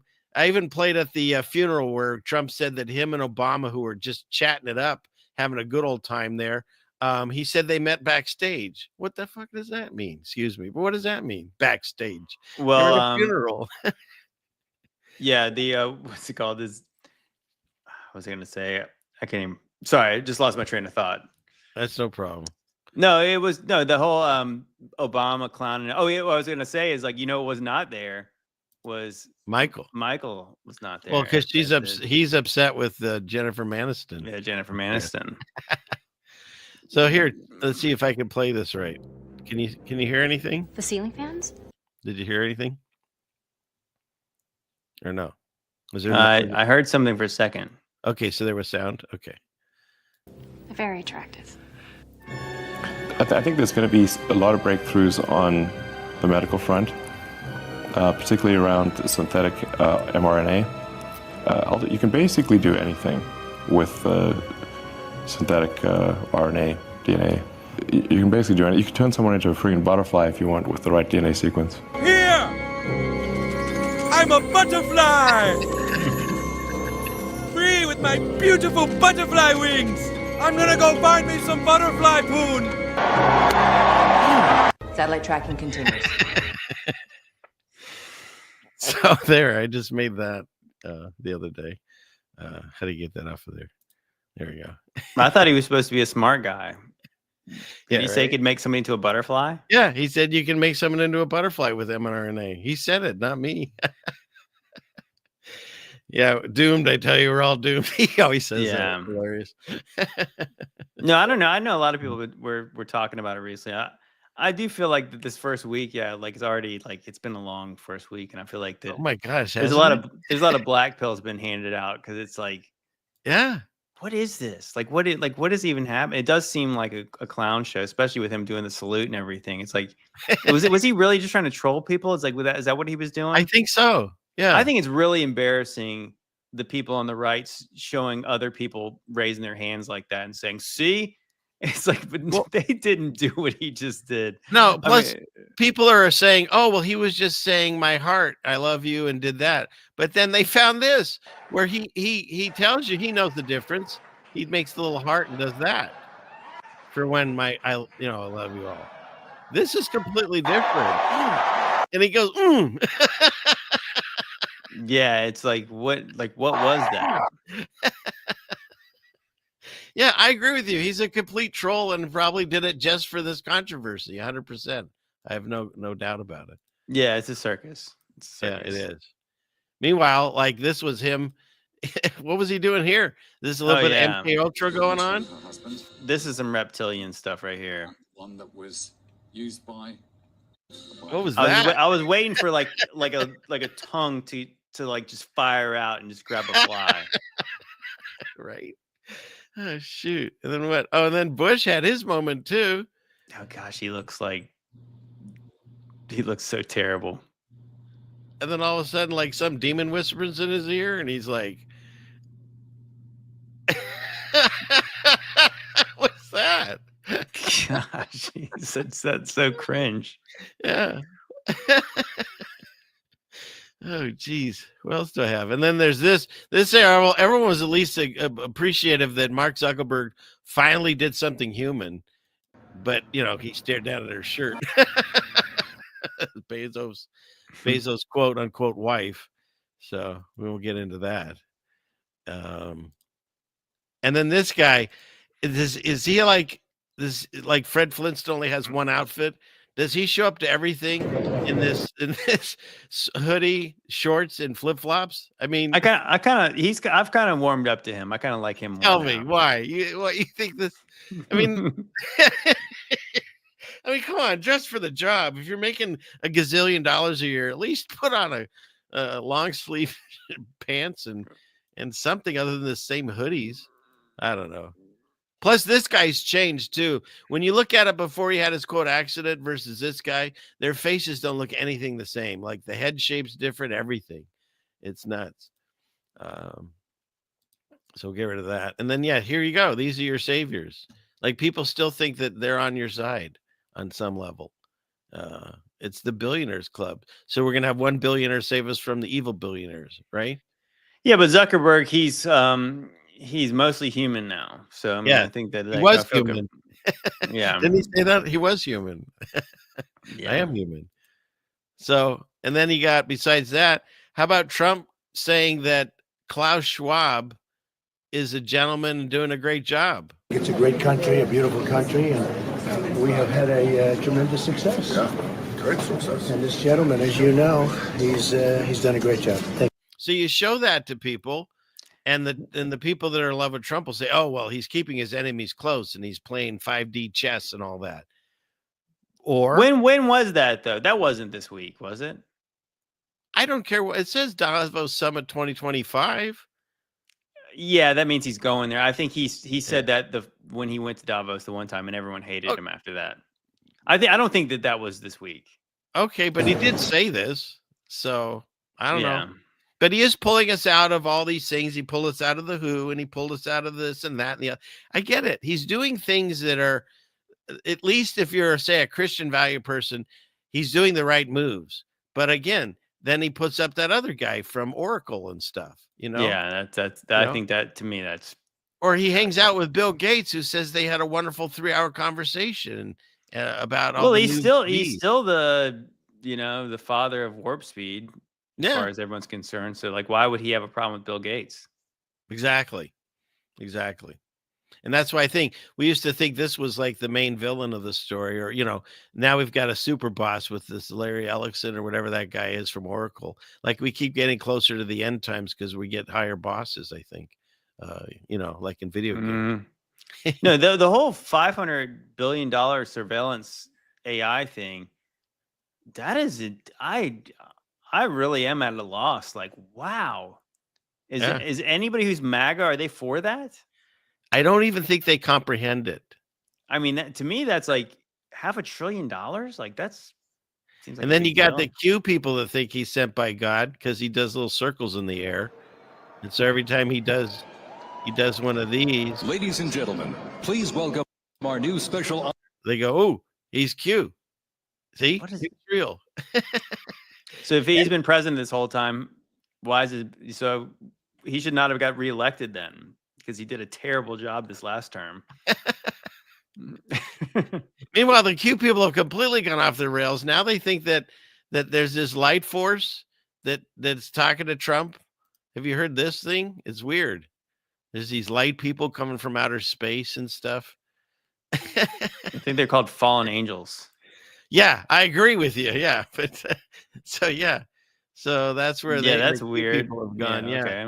And then they connected it to they found a 700-year-old alien in Antarctica and stuff, and they're just. I mean, this is the video supposedly, allegedly, of them finding this ancient guy. I don't know. It's so bizarre. That's kind of like the plot for Transformers, right? Right. They found Megatron. Right, under the ice. Yeah. Mm-hmm. Yeah. And they even have like one of the follow-ups is Revenge of the Fallen. Right. There's all kinds of biblical throughout those movies. Or how about this? Did you see him walk out with his umbrella? And what is that? Is that supposed to be a German thing? Well, first of all, it's the Maltese cross, but apparently in this video game called Resident Evil, the main protagonist was this tyrant who created the T virus or shot or something, and that's his symbol. So it's kind of interesting. From the Umbrella Company, it's called. Okay. So I don't know. A lot of other people are fighting these things. I'm just reporting on it. Yeah, the tyrant. Don't shoot the messenger, right? Right, from the Umbrella Corporation. So there's that. And then yeah. Okay. So that's the same thing. And I can't get enough of her in this outfit, but the hat. I did a post on X about that. Oh, and I was getting like, I saw there was one picture of her, kind of, it's like you could not see her eyes, you could see this big old grin, and I just got like the creepiest vibes. It's like the Hat Man, like like the profile of the Hat Man with just like the glowing eyes and just like silhouette. Yeah. It's not feminine at all. Like what is this? Like, why would you cover up all your hair and put it in a hat like that? Yeah, and then of course they're connecting it to the gal in The Omen, who birthed the Antichrist, and Damien Thorne is the same amount of letters as Donald Trump. That was interesting. But the creepiest thing I thought that went down was, everyone's fixated on that he didn't put his hand on the Bible, but I was more interested in what's going on with the shadows here. When you look at her hand, I mean, what the heck, man? Oh, yeah, it's that's that coloring is a little bit off. Yeah, but that's how it looks. You can watch the actual video. So supposedly the shading from the light source created this I guess that's the one who created this. Yeah, that's creepy. Isn't it? It's You know like what? You know what? Should we be fair to Trump here and say that he didn't swear in the Bible? Because what if he said, "No, I'm going to let my yes be yes and my no be no. I'm not swearing on the Bible." Okay, I can give you that one. Look, it would be. Actually, I'd be pretty blown away if he said that. That's why. Here's the thing. Part of my awakening process, it started with Trump, and I went through the Q people even, and then I came out on the other side believing that they all work together. So, is there a chance that God is using him? Because he used bad kings and good kings for different things. Definitely. Absolutely. I'm not discounting that. But all the bad things I'm seeing that he's putting through, to me, are outweighing any potential, did God save his life at the podium that day thing. I mean, the fact that his ear looks perfect. Oh, did you see the video? Did you What? hear that the guy who took the picture of the bullet whizzing past his ear is the same guy who took the picture of Bush with the Secret Service guy whispering in his ear? 9/11 guy. Yeah, I showed that on my show even. Oh my gosh, I was like, all right. What are the I know I got coincidences? a lot of crap for believing the bullet stuff was real. Now I'm willing to say, yeah, I could definitely be wrong, because that's what are the odds? Exactly. Like, what was this guy like? Was he like one of those kind of memes of like a Japanese tourist just clicking pictures like just constantly? Like, how did he get the bullet? Yeah, because the shutter he speed should have versus the bullet, and you've seen the size of those bullets; they're huge, and nothing like his ear's fine. And then they're like, "Oh, well, they have these health pods that can regrow things, and you don't know anything." Okay, Like, was it like a Bacta tank or something like that? What's that in Star Wars where you like go in that water? Oh, I'm thinking that, or it's like in what's that game I would play Fallout, where they have a stim pack, and you could just inject yourself in and regrow whatever came out. Well, there's also the idea that reptiles can grow back tails really easily, so maybe that's why his ear grew back so fast. So fast. And people are asking if this is a glove. That is not a glove, and you can even see her ring there. That is not a glove. That is a black hand with like dark nails that almost look, alien lizard kind of like. I don't know. Yeah, Val said, and somebody in the chat said Val said that witch vibes. Yeah, it's like it's looking like a witchy thing. Right. So to be fair, I mean, if it was somebody else's, a Democrat's wife looked like that, we would say. Right. I'm just talking about probably a witch. She's a witch. Yeah. And so I don't think I can even play this, but this is him telling you that we all need to warp speed ourselves, So let's not forget he is the father of the warp speed. We can say that. I'll never forget that. Yeah. But a lot of people seem to be doing that. Then you got this one where even the closed caption says, he says our enemy is God. That's what Trump said. Probably will be recommending into the future long after the enemy is gone. This particular enemy is God. Oh, he said gone. Gone. But then the chat says he said God on the second one. Is God. Let me back it up. On this particular enemy is God. We're also making every effort. So I don't know. The first one, I think he said gone. I think he just all said, right. Maybe garbled his words a little bit. Okay, I'm just saying that the CC picked it up the wrong way. Then the enemy is gone. This particular enemy is God. Yeah, it does sound like God. It does sound like God, but I wonder if he misspoke, or did he misspoke on purpose? That's all. Because the first one comes across as gone. The enemy is gone. But the second one, he definitely sounds like he says God. Mm-hmm. So, and closed captions feels that way. So I have them on my side. Whoever does that. And then how about this one? This one got me. He posted this. He posted this. And so I immediately went biblically and said, oh, I know this passage. 1 Peter 5:8, be sober, be vigilant, because your adversary, the devil, as a roaring lion, walketh about, seeking who he may devour. Or you also have the Lion of Judah, though, too. Right. Or he could be saying he's the lamb and this is the lion. So there's that. I don't know. There's a lot of symbolism. You can make it into whatever you want, I guess. Mm-hmm. Okay. And then how about his car is called the Beast? Did you know that? I think I have heard that before. Yeah.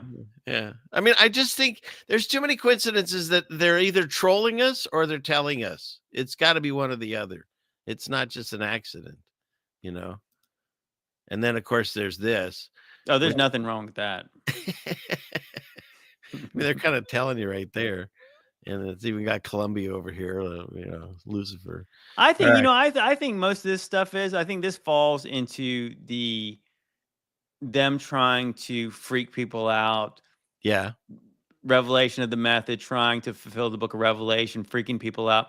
I mean, I think there's nothing more when you get on the short season idea that when people are saying, oh, this person's the Antichrist, and you're just like, you're like on level 1 of like this understanding of like what the conspiracy is. When every American president is literally the Antichrist. It's like, stop talking for a minute and just like listen for a minute. Like, no, Trump is not the Antichrist. It's like, so everything that's related to him. And I think that's why it's like everything is like, oh, wait, you see what he did? I think the Antichrist might do that. Like, he's not the Antichrist. He's part is of he the is he a good guy? No, I don't think he's a good guy. But I think that, as you said, God uses all things together for the good for those who love God and are called to his purpose.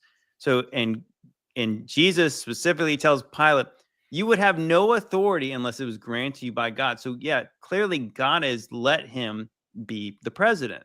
Right. And so he's going to use him in some kind of way. And that does not mean it's going to bring people to Christ. But ultimately, the people are going to be brought to Christ will be either from some good from him or some bad from him. True. Because even if he does bad things to us, that'll bring probably more people to Christ when people cry out when they're being affected. 100%. I mean, I think I fall into that category because I think I was one of those people who were really freaked out when 2020 happened and like the election didn't go the way I wanted it to. It was like I really started to have to understand, like, dang, like the good guys are not going to win the elections. And even like whether you guys say Trump is a good guy or not, like, that's just me. Like before I even woke up, I was just like, I'd accept like that. You know what? Things are not going to go well in this world. And so eventually, like, that'll cause you to turn to God. Yeah, because these are all just actors portraying their role. And how it works out, it's in God's plan. And the fact that they're making him out to be this big peacemaker, everyone seems to forget that Snoop Dogg did an entire video where he ended up doing a bang bang at the end of it. And then now he was at Trump's inauguration doing songs. Oh, really? Yeah. Yeah. But this was what a the first sellout. time What a Trump, sellout. I mean, exactly. It's like, it's good cop, bad cop. They just keep changing their roles to confuse everyone. That's part of the whole deception, you know? So now he's the good guy and he's no longer feeling he needs to go bang bang on him. Right. Dang. You know, the one thing about him is like the Greenland stuff and like the Canada stuff. It's like the one thing I did kind of believe that Trump was for was nationalism. And I think that, you know, like nothing new under the sun, over the last 100 years, there's been like this divide between nationalism and like internationalism. Let's put it that way. And yeah, the idea of him trying to eliminate certain borders is like, what? Would you just say? Well, I got Shapu in the chat. He said Canada should be a 50th state or whatever, 51st state. Because he did a whole speech where he's like, we don't need anything from them. We don't need their trees. We don't need their cars. We don't need their oil. What are they for? We'll just become a state. Why should we keep supporting them? You know, and then he's taken over the Gulf of Mexico. And then he's taken over Greenland. I thought they were all jokes, but now it's all happening. I said, it was like when I played Risk with my brother. You know, the object was to take over everything. And the Economist magazine shows him walking across the whole world. So there's that. Yeah, I mean, I think that's troubling. It's like you're going to say like, oh, there's no border crisis anymore because we just took over Mexico too. So now they're just one of us. Yeah, he's taking over the Panama Canal. He's taking He's just Yeah, I don't taking it know. all. I mean, I Yeah. guess the Panama we did used to own that. I think that's probably a good thing because Yeah. there's probably a lot of money to be made with the Sure. Panama Canal. But yeah, I don't know. I really don't know what to believe. But I did start to get vibes like maybe he's back in there because he made certain deals Yeah, to get but back in again, there. look at this picture. I mean, they tell you their affiliations. You think that's a mistake that he did that or an accident? Like those aren't normal hand gestures you do unless you're on Star Trek, you know? What's the picture on the left? Like, what is that? That's a Baphomet. I don't know who these people are. I've never seen a Baphomet look like that though. I've never seen the Spock symbol from the Baphomet. I Because he could usually show you other ones. because he normally just puts up 2 fingers. Yeah, well, I could show you the other ones that are like this. But all right, let's get out of that one. Go to this one. This is the newest high school issue incident. Just saying. So there's that. And then of course he keeps talking about how we're in the Dawn Age, the Golden Dawn Age, which is what Aleister Crowley talks about. He said he actually used the words Golden Dawn. Could I be wrong on that? Maybe. Or did he say Golden Age? Golden Age. Okay. All right. I'm sure it's just similar, right? I don't know. Well, I mean, all right, I'll give you this one. I don't have to be locked into it. No, I'm just saying. No, I'm not saying like that. I think that it's like I mean, there's already a lot here. I think that's the problem with like the let's analyze everything. Yeah. I'm interested to see what he's talking about with the World Fair stuff, bringing that back. Yeah. I'm actually really looking forward to that because I'm going to be able to point out the contrast and saying this World Fair sucks. Yeah, like the giant buildings. Look at this one from 1893. Right? Why is this one way better? You guys told me this was easy, right? Do that. I want to see a recreation of Chicago in 1893. And then he's got, of course, he came out and did the YMCA dance with these swords and stuff. Yeah, that's gay. And here's the wild thing. Again, I can't play it because of the songs, but at his inauguration, one of the rallies he had, the actual YMCA group came out, like they're all in their 70s or whatever they are. And the same group that gets mad at, say, Drag Queen Story Hour, these guys came out on stage in assless chaps and motorcycles with chains, and you know what they look like. And everyone's cool with that. Yay! But the thing is, like, but Trump's agenda is pro-gay, right? Is it? Yeah, I mean, like, this guy's obviously not a moral person. You know, like, I mean, didn't he grab the rainbow flag when his first, like when he was first running in 2016? I'm not sure. I'm pretty sure he did. Like, yeah, so like I know that's been a criticism of the right wing or conservatism for a long time. It's like that it's going just a little bit slower than the left, right? So it's like it's still moving left, but it's just going slower. Right. So I mean, I think that based on the kind of Republican that Trump is, he's basically like probably left of Bill Clinton. Not saying Bill Clinton now, but 1990s Bill Clinton with the desk and all that, and the cigar. Well, I mean, it's kind of like they were buddies, right? I mean, I do think that's the kind they of went to each other's wedding and stuff. Yeah. Yeah. So I mean, the point is, like, if you listen to Bill Clinton's speeches from back in those days, you'd be like, dang, this guy's far right. But so the paradigm has shifted so much, and but I mean, as far as like. Well, being a moral person, he's kind of had that same. Maybe he's not quite as bad. I don't know. I mean, I guess we don't know. I don't really want to know. I mean, this to me kind of made it the way I'm thinking.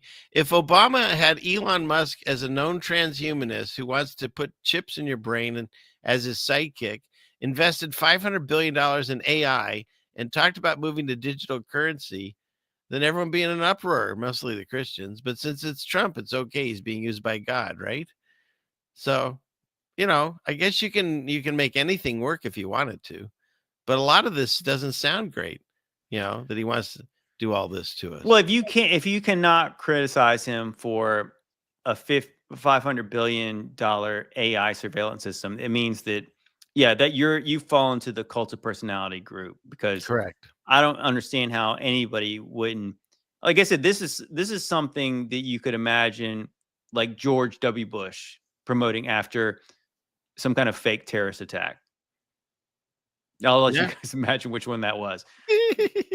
But you know what I'm saying? Like but I mean, it's kind of like, it's weird to do this, like on like basically day 2, announce this. Yeah. Because it's like, hey man, you're supposed to wait for the thing to happen first. Now he took us and off then to they'll the all races. demand it. Like, you don't do that first, because nobody's gonna want that. I don't know. And then tell me this one. This gal was spotted at the inauguration. And I think you've even talked about it on your channel. They had that illness that came out that people could see, like demonic faces. Oh yeah. Mm-hmm. But I mean, this looks like out of the Twilight Zone. Whoever this lady is. Yeah, she's not a good looking gal. That's for sure. No bueno. Let's move on. All right, we covered her. And Miley Cyrus was also singing at the inauguration. Oh, it's Carrie Underwood, right? Oh, I'm sorry, Carrie Underwood. Yes, you're right. I get them confused.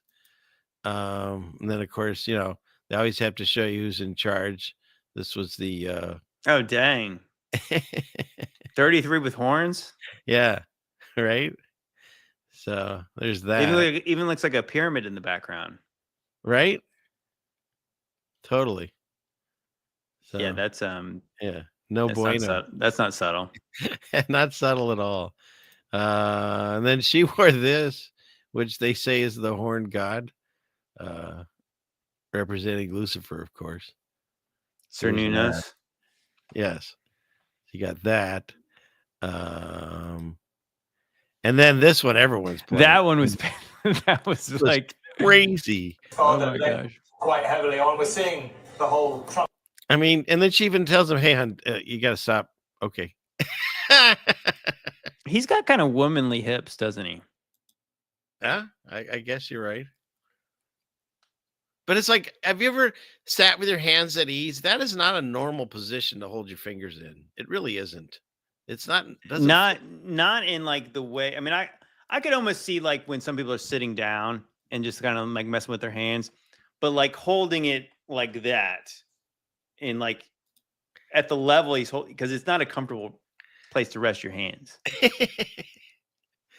But again, how much of this is made so we will see it? Because the whole fact that she taps him on the arm and tells him to stop, I think there was that one clip that's gone around the interwebs for quite a while now, and I think it was John Legend with some I don't know who the girl who was with him, but she was totally doing the like the as above so below.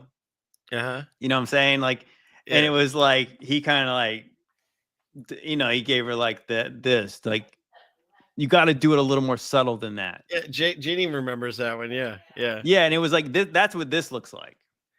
Well, how about the one? Did you see? Because I've covered so many, like you, thousands of shows and stuff, but you can go find it on what is that guy? Forrest Gump. When he's saying goodbye to Jenny. That one is really. Is that like, wild? So for those of you who don't know, I'm not going to do the flashes, but he puts up his peace sign, where's that's where it supposedly comes from. But his other hand is going down to the other one, and it's so obvious. Doing the 2 fingers down. Like that was one of those ones where I had to like go watch. I had to fast forward on the movie to see.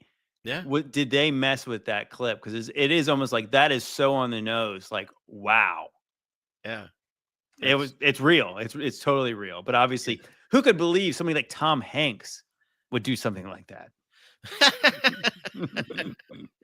As everyone just laughs out loud now. Right? Everyone now. Oops, I stopped sharing. Let me finish out some of these tabs. But yeah, if you haven't seen it, you got to go find it, because I did the same thing. I wanted to make sure before I talked about it, but it's really there.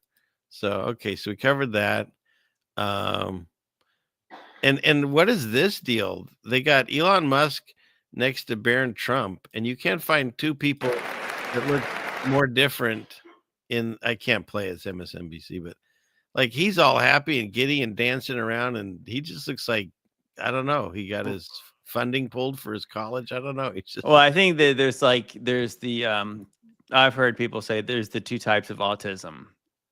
Like one has got like flamboyant autism, and the other one's like a shut-in. Yeah. Okay. I guess I give you that one. It's the same but different. Yeah.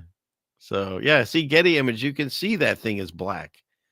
I don't know, man. It's weird. Some weird stuff there. We covered that. What was this about? Oh, Operation Northwoods. Have you heard of this? Yeah, I have heard of that. Yeah. I was wondering how this relates to what we're talking about, though. You know what? That tab got out of place, so you guys can all look that up on your own. Operation Northwoods. Oh, okay. I just had to show people this because when you find genius, you've got to showcase it. So this guy took a Coke can or all these different cans, cut the tops, and then if he wants to drink a beer anywhere he wants, he just does that. Wait, which beer did he put in there? Well, yeah, Bud Light, but was it a Bud Light? So yeah, we're not going to think he's gay now. Exactly. Well, the thing is, I didn't think of that. You're right. That he's gay. It could be. That could be. That's funny. But yeah, I thought that was pretty funny. So let's see. Yeah, you say you can drink that in public now, but we all know you're gay because you used a Bud Light. All right, I'll tell you what. Let me stop this. Let me that guy over there at with Elevate and what's his name? Gosh, I forget it right now. I'm trying to blank. He's I try to get. I think I'm gonna try to get him on the podcast here soon. Who's that? The guy you just had. That one guy's video you were on when you. The one I was just gonna show. Yeah. Mm-hmm. Oh, I thought it was interesting because he's good. He talks about a lot of old world type stuff and hidden stuff. Well, this particular one, he's talking about this guy. You mean? Yeah, yeah, mm-hmm. Yeah. He's talking about cultivate and elevate. That's right. He's talking about RH negative and RH positive, and we all know there's different things there. But I thought this is interesting about the energy field he talks about. Here, I'll about that before with RH negative versus RH positive. You have RH negative, which is copper-based blood, and then you have RH positive, which is iron-based blood. And this is where you get into the whole thing with different blood types. They do different things. You have a magnetic blood, Rh positive, and you have an electrically conductive blood, Rh negative.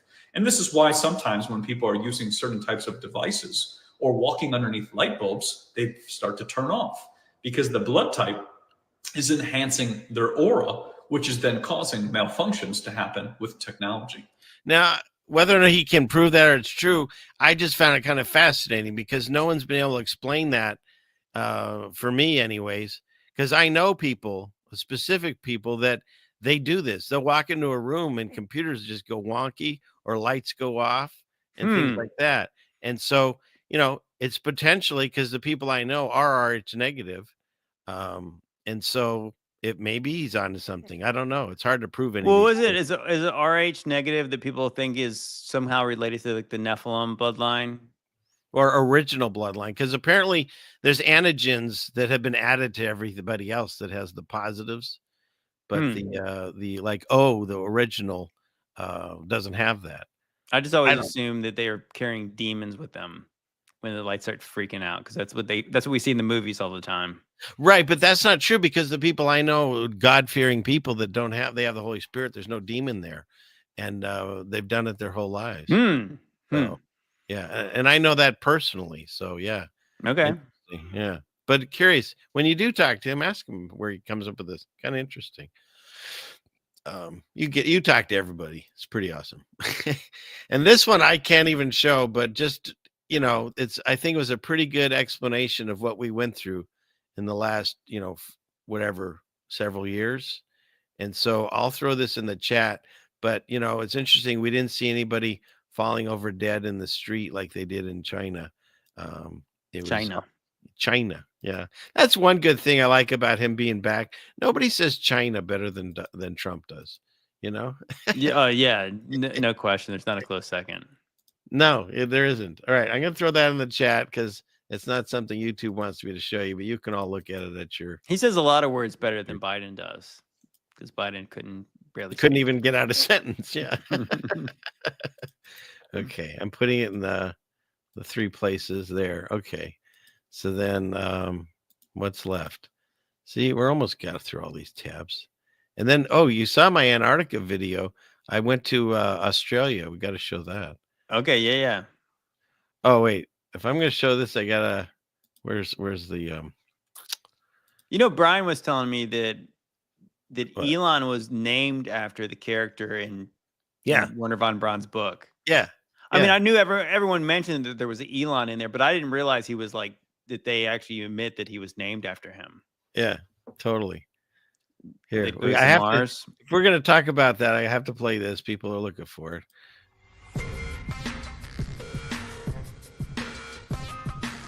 This week in scary space news.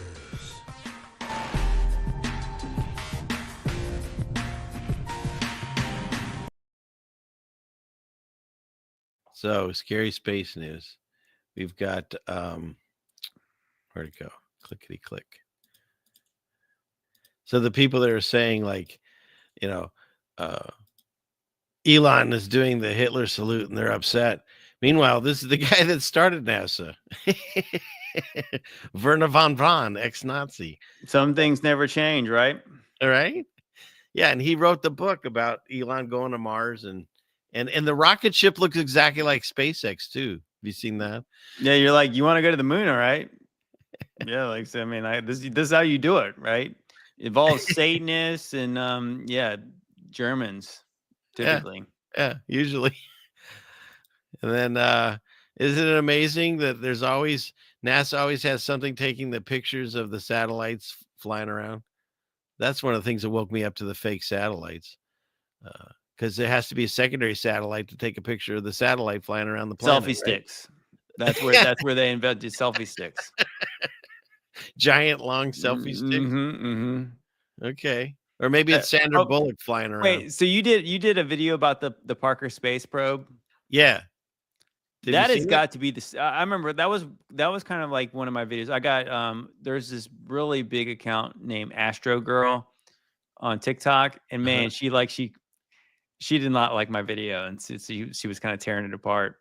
What? About what? But it was like I was like one of those things where I was just scrolling through my news feed and I was reading about the Parker Space Probe, and I literally just grabbed my phone in my office and I was just like, "Do you guys believe this story at all? This thing goes like 400,000 miles an hour. Like, do you guys believe that?" I was like, "Look at it. It looks like a piece of garbage." And it was basically like, that was me just asking all kinds of questions. Like, you guys really think that they can communicate with this thing? It's like 70 million miles away. Right, next to the sun. And how about this? I talked about what is propelling that thing still. Well, what they would tell you, see, this is the thing, and I think this is where, like, obviously their lies get them caught up, is that, so supposedly they use gravity, right? And obviously, I'm guessing they're using the sun's gravity. That's why it can go so fast. Okay, so how do they redirect it? Right. When it's going that fast? Because it seems like there's no traction, so you can't put the brakes on, the air brakes. There's no air. So how would you possibly stop it from going directly into the sun? No, 100%. Yeah, it's so stupid that I have no idea how you could that people could believe that goes 430,000 miles an hour. I will. I'll let's see. I'll copy and paste it for anybody that hasn't seen my Parker Space Probe video. I'll put that in the chat. You can watch it later. It's only like 10 minutes or so, I think. So yeah, I put that in there. But okay, wait, we got to get back. Let me finish these tabs. Kill this. Going to here. Clickety click. And okay. And then again, because everything Luciferian always goes back to like penis and vagina and poop jokes. This is honestly, go look it up. The Mars rover on Mars is drawing a dick. I mean, come on. I do kind of wonder about the crop circles now. That I was just thinking about that. Like, what are those now? Just all fake? I don't know that they're fake. I mean, obviously I don't believe aliens did it, but I do wonder, like, that. To me, I understand, like, the idea of witchcraft involves sigils. So True what that, if they were trying to manifest something by, like, literally making demonic sigils for? I mean, obviously, that looks like some kind of a celestial, alignment is what I'm seeing there. But I mean, I do wonder, like, if some of those were making sigils that bind demons or get them to do things. Yeah, I could see that. But I do see this looks like a penis. Sorry, it just does. Yeah. I mean, I don't know which. So, like, the guy down here that's controlling the rover's like, hee, and he's like drawing the dick on the ground. Yeah. So, okay, is that it? I think that's everything. Yeah, and then I have some Bible passages there, but and then we'll cover. Well, I played that video on my last podcast. Oh, you did this one? Isn't this weird? Yeah, Turkmenistan. Isn't it? I think it's in Afghanistan or something, isn't it? I think it's like, maybe, I'm not sure exactly where it is. And there's nobody around. It's just empty cities and no traffic. Yeah, it's really, really weird. I mean, I did a similar video a while back when I was saying, what was that? The New World. Yeah, that's weird. What's with the Baphomet goat heads on the? Okay. I don't know. I mean, it does seem like at some point, are they going to fill these cities up? Yeah, I don't know. That's weird. That's really weird. Like the devil's hole or something. Their It's little like, version of hell right there. Yeah. Supposedly it's a gas crater that just keeps burning forever, because that happens. Yeah. Anyways, so that was a weird video. So, okay, what's that? I think that's it. But you saw me go to Antarctica. I can. Do you want me to see me? I went to Australia. Yeah. I want to see you go down under. Okay. All right. And I'll play it for the United States, so it won't be upside down. But let's do this. You want ceiling? What? You want to play the actual satellite image of you actually on the bottom of the ball? Well, you're getting ahead of yourselves. Let's see. Okay. All right. Here we go. A ceiling fan man. World premiere video. Here we go. That kind of is old school. I like that. What's that? I like that old school presentation thing. Thank you. Like TV back in the day, right? Well, I was born and raised with TV, so that's how I roll on this channel. All right, here we go.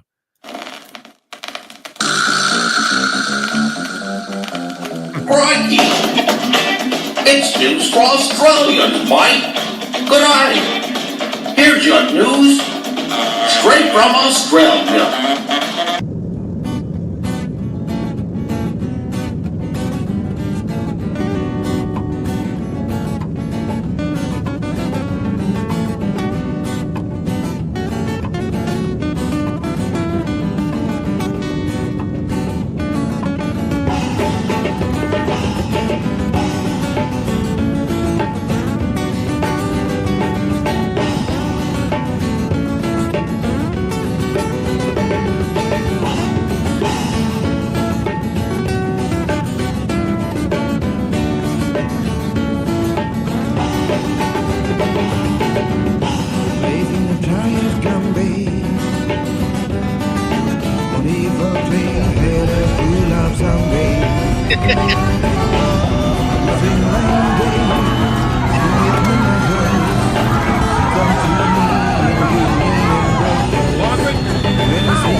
There you go.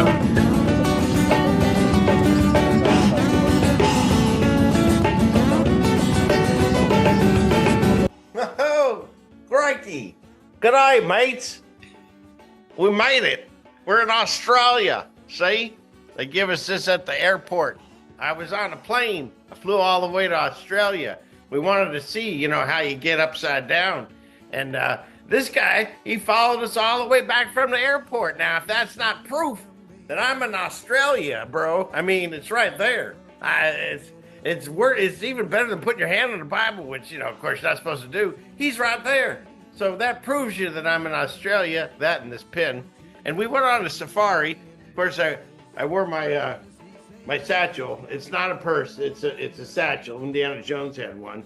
And this is where I keep all my stuff, that in case we saw some interesting animals, you know, like the koala over there. And so had binoculars so we could, you know, spot those things at a distance. If we needed water, I brought one of these life straws.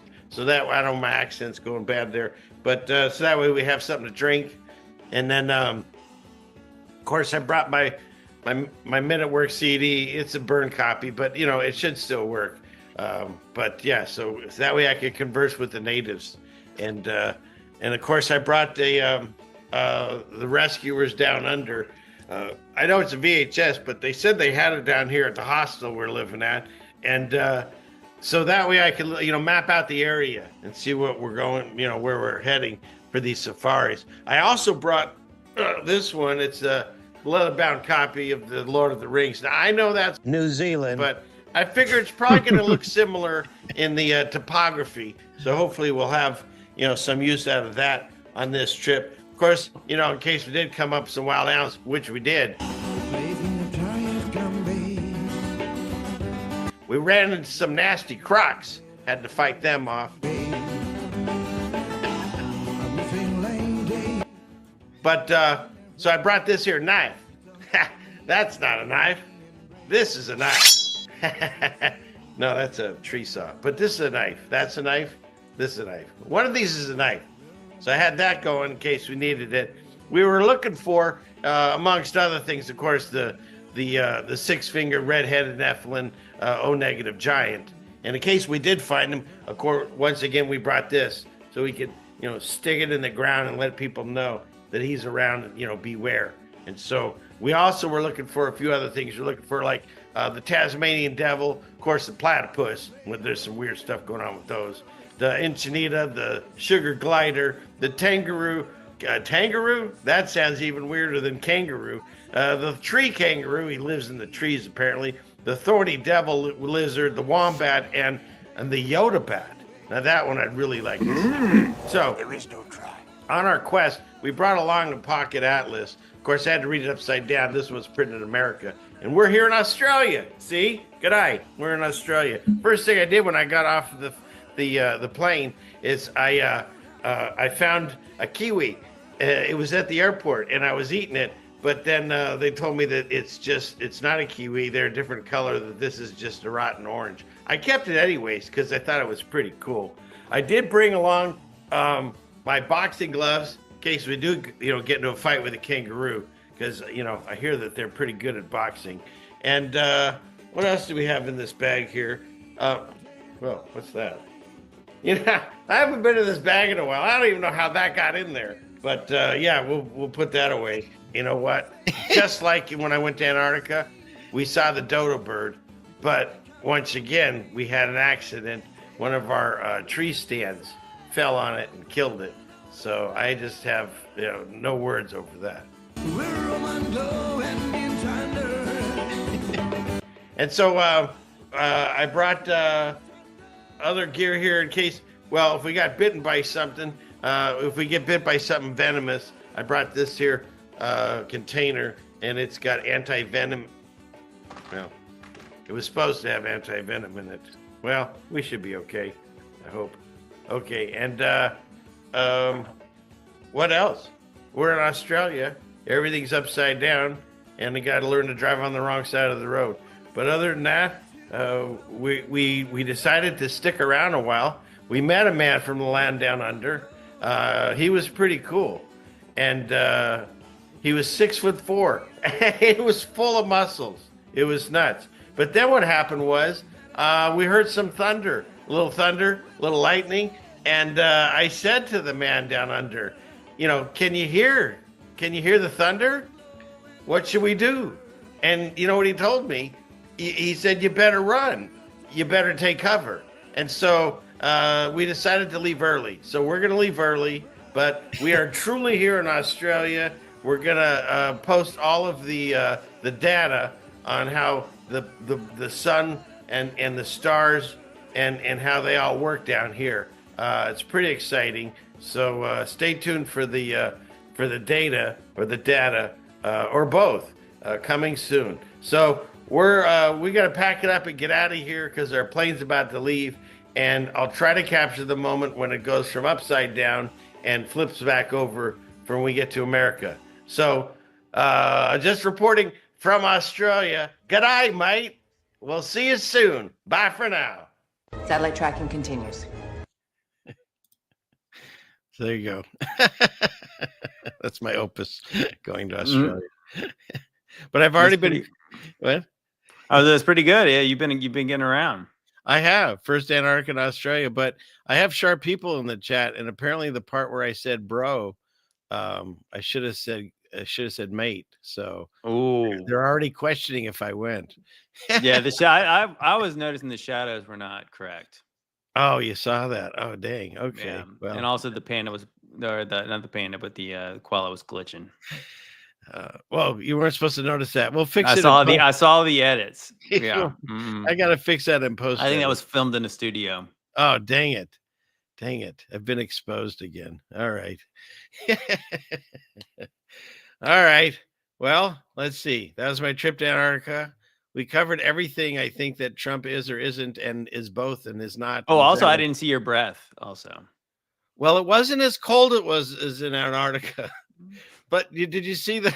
That's the same thing he said. He pulled out a vape and said, I don't know how that got in there.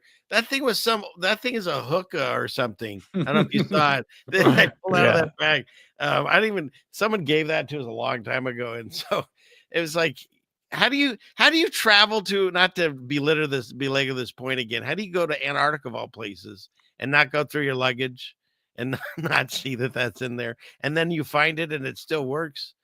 And it's like there's so much. Yeah, that was the point where I was just like, okay, I got to talk about this because that was clearly a lot. I mean, it's kind of like that if you did it, just I don't know what you could do, but don't lie like that. That's like the dog ate my homework. Like you can't say that. And I've been using that when I did talk about it because you said that once, and it is the whole dog ate my homework. It's like they kept lying on the lie and the lie, and then it came. I didn't want my wife to know I vaping, and well, who cares? You lied to the camera, you lied to the people, then you doubled down, and said you didn't do it. So how can you believe anything that comes out of right? Well, I mean, when you admit to being a liar, it's kind of hard to trust you after that. It's just like, believe me about this. It's the boy who cried wolf, right? But again, that's why I said I go back to the Jaron thing where that if you have any discernment, like don't hit your wagon to people who are shady. He's certainly shady. So like if you're doing it for what reason would you do that? Not a good one. No. Well, on this channel, we still believe that lying deception is wrong. So just saying. All right. Did you have something else or anything else you wanted to talk about or present that we didn't cover? I don't know. I mean, obviously, I always have lots to talk about, but normally I try not to talk too much. Yeah, great. Guy talks everywhere except my show. Okay, fine. No. I'm trying to be better about that. No, you're fine. No, anything? Have you had any short season revelations lately? Well, other than I say, I just keep seeing prophecies being, fulfilled, and whether it like I said, I feel that they're using the Bible as a playbook. And so if we are in the short season, they're just regurgitating their version of it, and it's just kind of limping along. And wherever they want to take us, AI, digital wallet technology, crypto, all these different chip in your brain and all that, that all kind of fits into making the beast system run. But at the end, there's passages where God says, I think he was talking to David, where he says, they're going to try these things and they don't succeed. And so they're allowed to do as much as God allows them to do. And at some point, he'll put a stop to it. And so rather than fixate on the negative stuff, even though I cover it all on this show, I do it as the letting people know, if you get God in your heart and you make that connection to God through Jesus, you won't worry about any of this stuff. And that's why we can make fun of it here. Yeah. Because whatever happens, God's in charge. It's not like he's checked out. And sometimes these things have to happen to shake people awake, because they say most people don't cry out for God until it gets really bad. You know, it's interesting. You can stub your toe and yell Jesus and not believe in him. But then when something good happens in your life, you don't believe, you believe in luck or something, or, you know, Mother Earth or whatever. You just, the separation there to me is telling again about the times that we're in, because overall we're in a godless society that's forgotten God, you know. I don't know.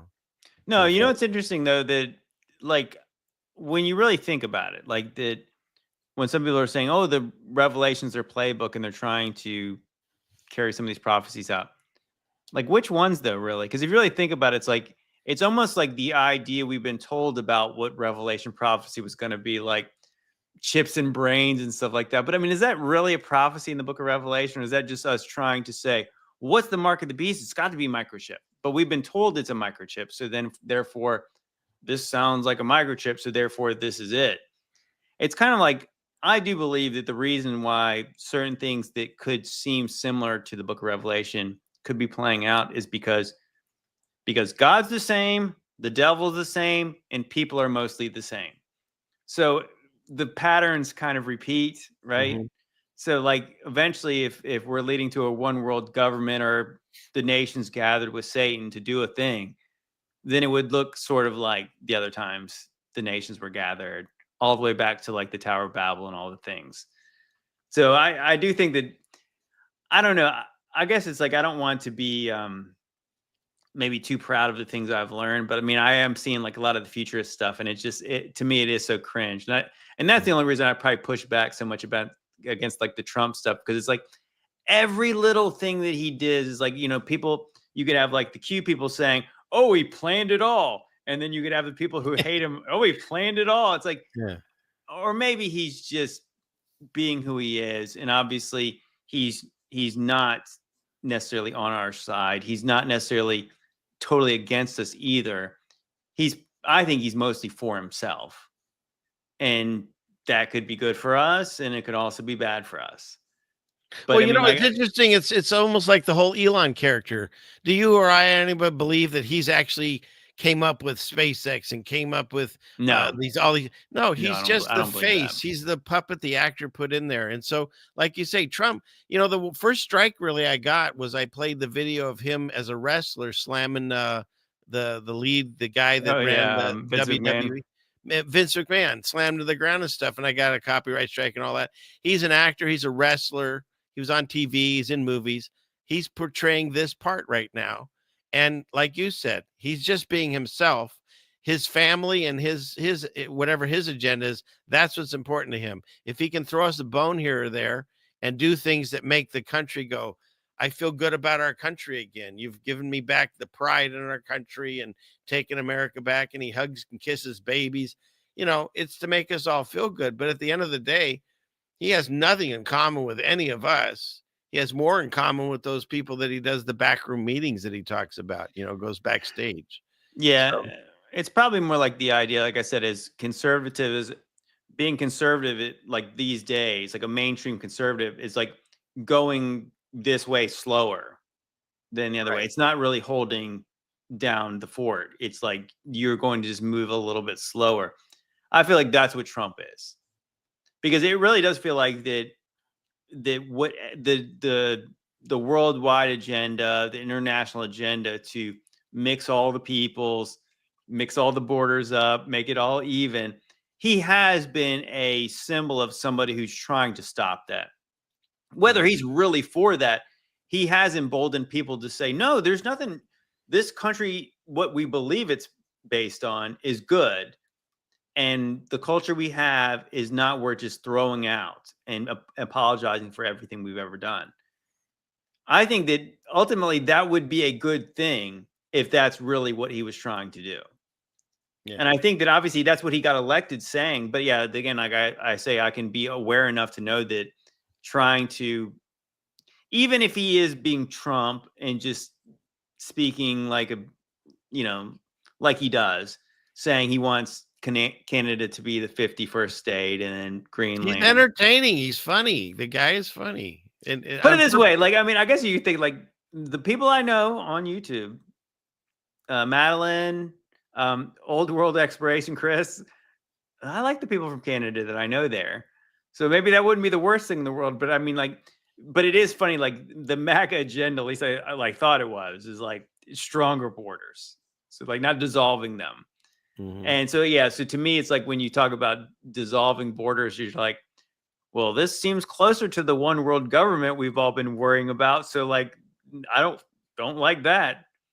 But yeah, but overall, it's like the surveillance state is well, but the thing is like, I'm with you. I'm really concerned about the things he does that, go to more Christian values. Great. I'm on board with a lot of the things that he's saying, the good things.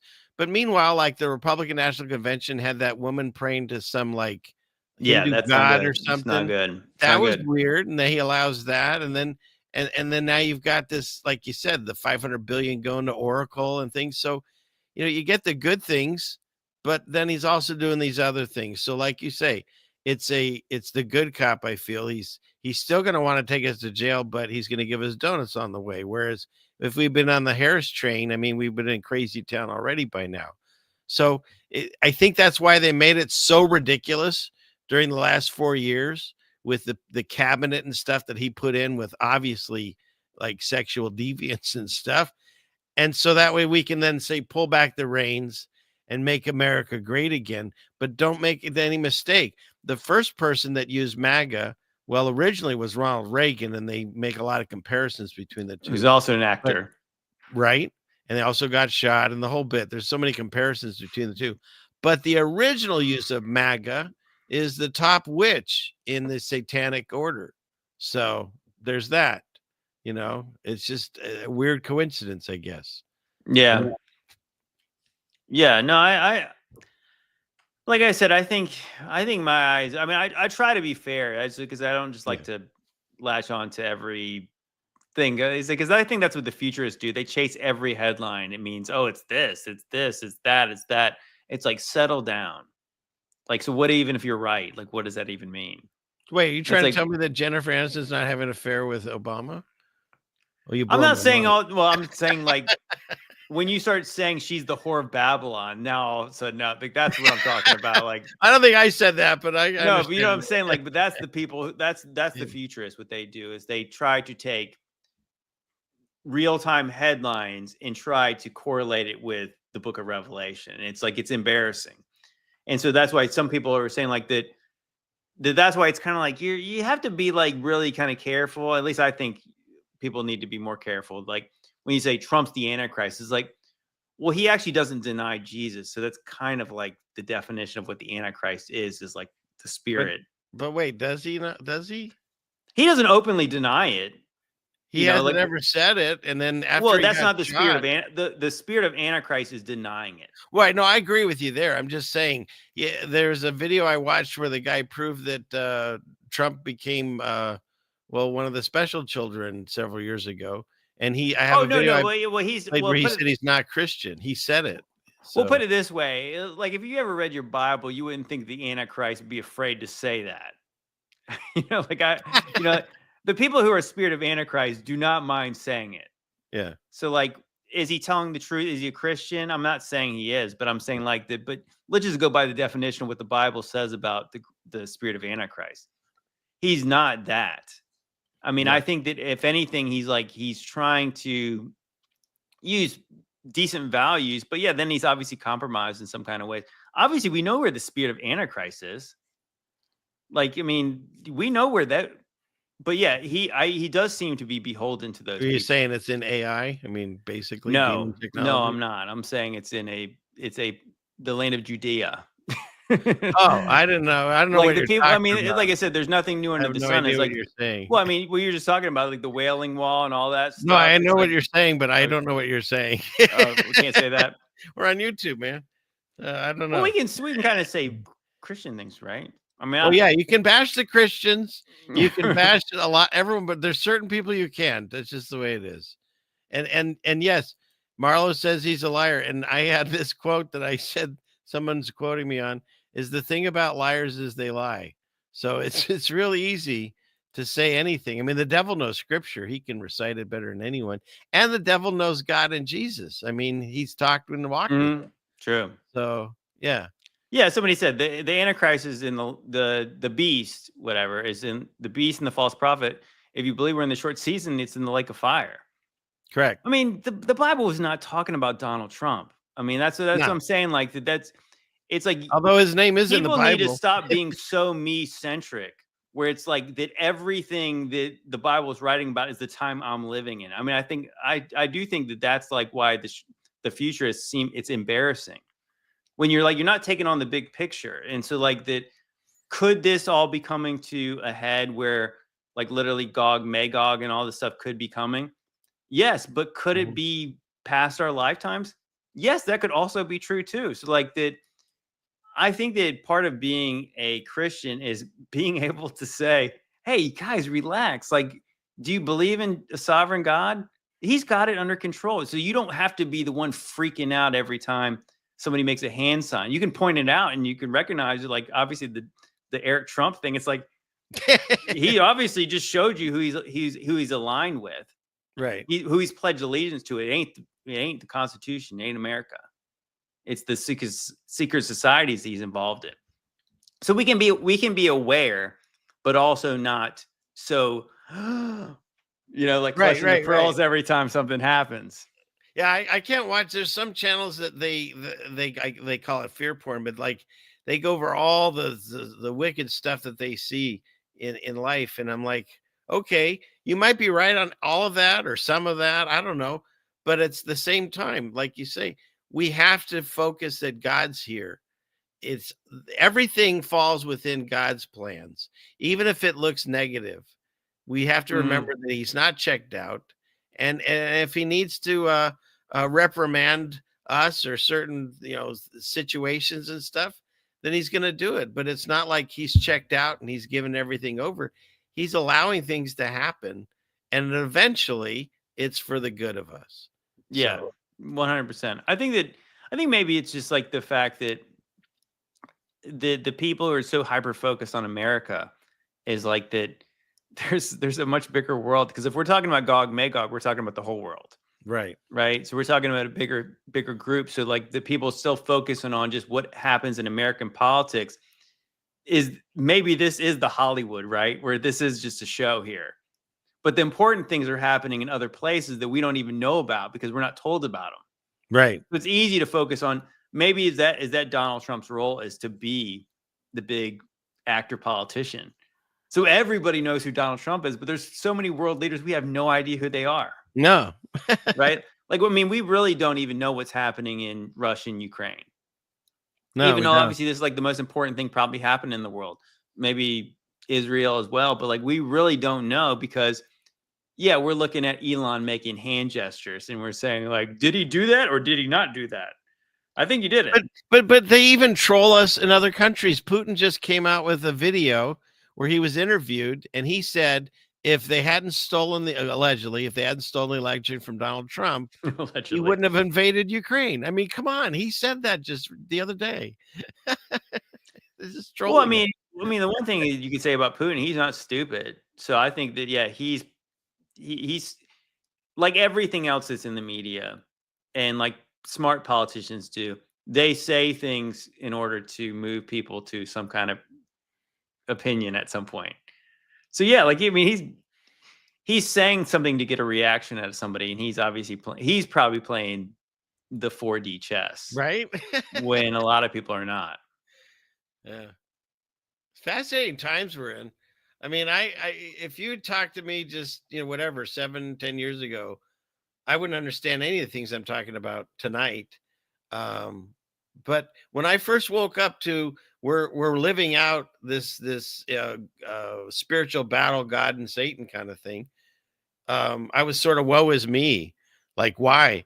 I just wanted to live, have a family, do stuff, and then pass on and then leave a legacy or whatever, like we're supposed to. And then you wake up one day and you're like, wait, it's all a lie? Like all of Yeah. history and this and that. And you, for me anyways, I was like, I was upset. Like, this isn't right. I wish I hadn't been here. And then the longer you take this walk, you realize, no, you're chosen for this moment.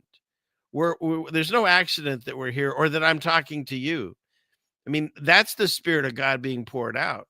The fact that I'm talking to a guy, well, I thought he was in Florida, but he's in Virginia, but I would have never met you unless we had this common theme that somehow we connected about, Christ being real and all this stuff. And so once you get into that mindset, you're not here by accident. God has a purpose for each and every one of us. What it is, that'll be up for us to decide. We have to talk to him, and the Holy Spirit will help you through that. But each one of us have a purpose here right now. And even like when I do my show, every once in a while, you probably get it too. You get someone that says, wow, I found God through you or whatever. We're here for that one person.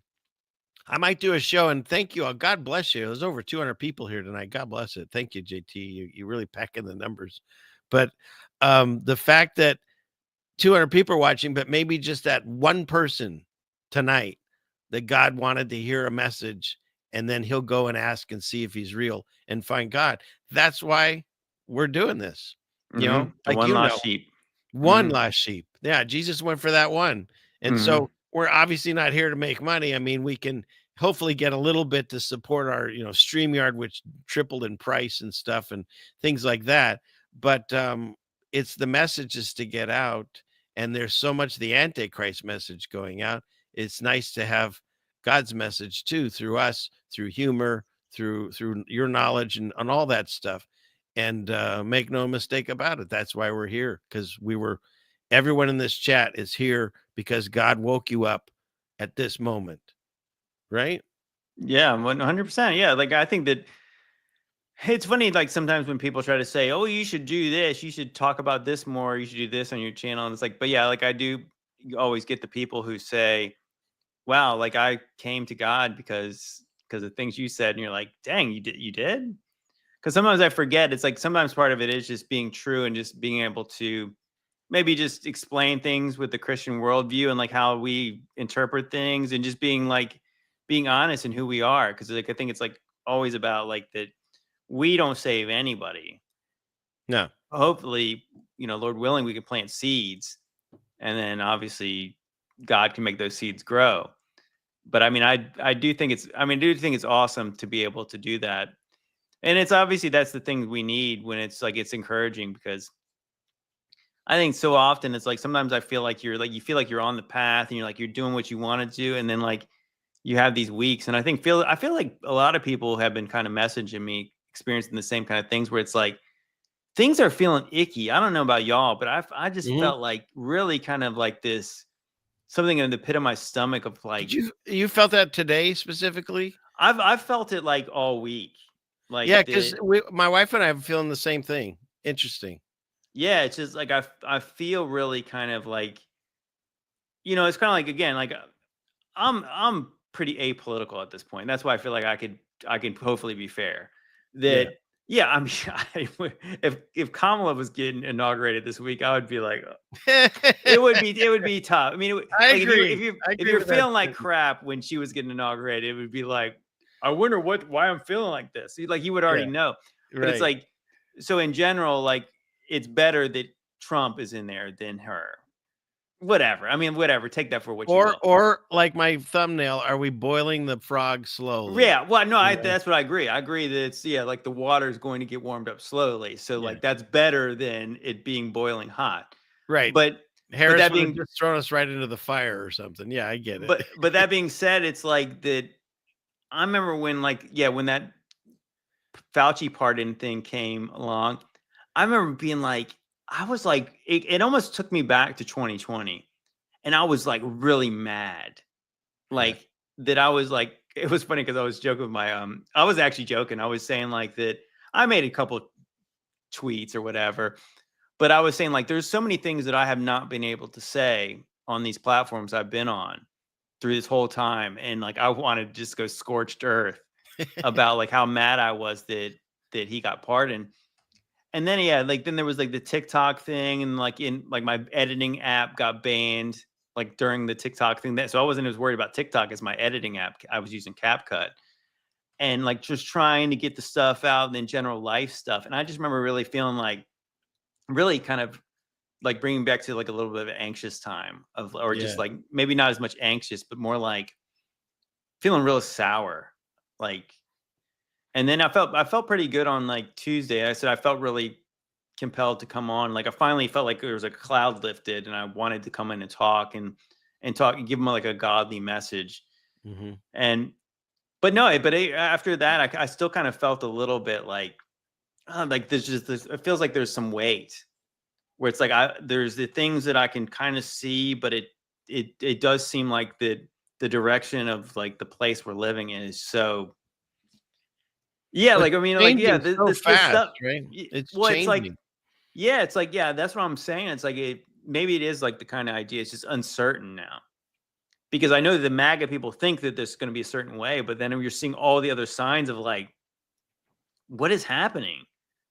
What is like really what direction are we going? And obviously, the answer is you have to trust in God that it'll all work out. But yeah, I have been feeling like maybe a little bit of a maybe it is some spiritual warfare happening right now, and people are feeling that. I think that's probably it. Behind the scenes, we're feeling that because once you get tuned into this, you're more sensitive to that energy, certain smells, things like that. Yeah, it's interesting. But once again, do I feel that we're going to have a more fun time on the road they're taking us with? Absolutely. The Harris thing scared the crap out of me. This one, it's it's a gentle boiling of the frog. I feel, don't forget this guy. I should do a whole, I already had it listed once, but he's adding more things to it. I mean, this guy is such a salesman. He sold NFTs, trading cards, coins. He just started a line of perfume and cologne. These are all Trump things. He has sneakers. He just came out with a watch. He has his Bible. I mean, he sells so many products, including himself. He's a really good salesperson, and he's funny, and he's entertaining, and he says the things, the Christian values that people want to hear. And so I totally get it. I'm concerned that people are just idolizing him. And again, go back in, crack open your Bibles. We're not supposed to idolize anybody. We're just supposed to follow the word of God. And so if God's using him in some way, eventually it'll be for our good. But along the way, it might have some negative things too first. Yeah, no, I agree with that. I mean, I agree with that, everything you just said. I think that to me, it's kind of like, just being a Christian 101 is to not put your faith in men. Like I think that you can pray for the best, that maybe he's got the right intentions, but you'd be naive to just like put your faith in that just because you hope it's true. Yeah. I mean, that's the lesson I had to learn like right away. It's like just because you hope something to be true doesn't mean you can put your faith in it. Right. Like I thought Jennifer Aniston was a woman. So there's that. but obviously we know now that Barack Obama is with him. So it's clearly a man. Clearly. So, all right. Well, I'm sort of done on my end. I don't know. I'm over this too. No, it was fun. Yeah, obviously we got to the end of this. I know that this is just we're in a wait and see period. I guess it's kind of the way it always is, but yeah, like anybody who claims they know what's going to happen next too much is, you kind of have to just know. It's like we're limited, and maybe that's a good thing. And it's the godly messages, take it one day at a time, which people and also remember this. People don't want to hear that, but yeah, like that's what we need to do. All we can do, we can change ourselves. We can change our immediate surroundings and people around us and so forth. And maybe we can outreach to our community, but that's about it. What goes on over in Ukraine or Afghanistan or Japan or anywhere else or Australia or Could I, or can't, we don't have any control over what the people that are on the screen above us do.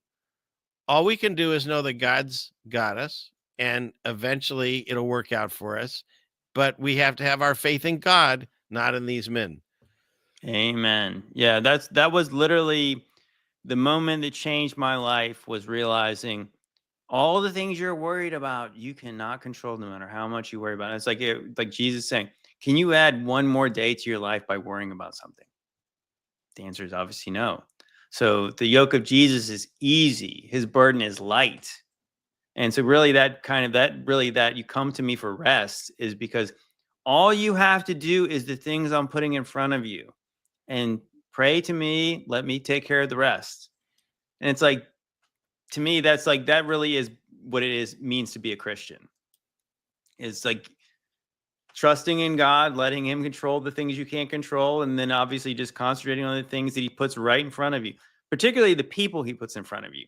Treat them right, and then things will work out, right? And I think that I say that so I can remind myself. Right, we have to do that. Like, we have to. Look at, there's a guy or someone in here named Slow Boiling Frogs. That's the name of my show. That's a good name. Slow Boiling.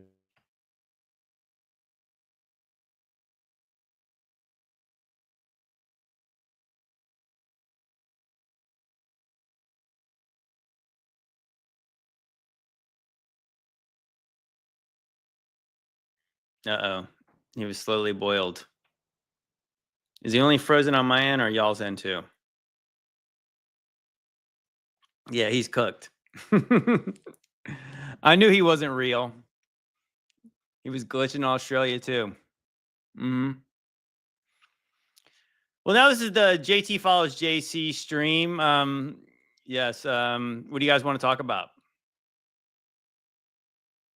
He should have closed those tabs earlier. He's wrecked his computer.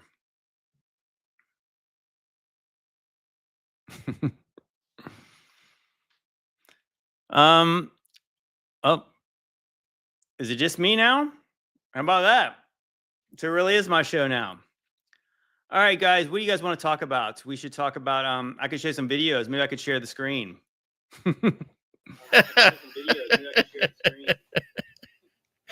You took over, huh?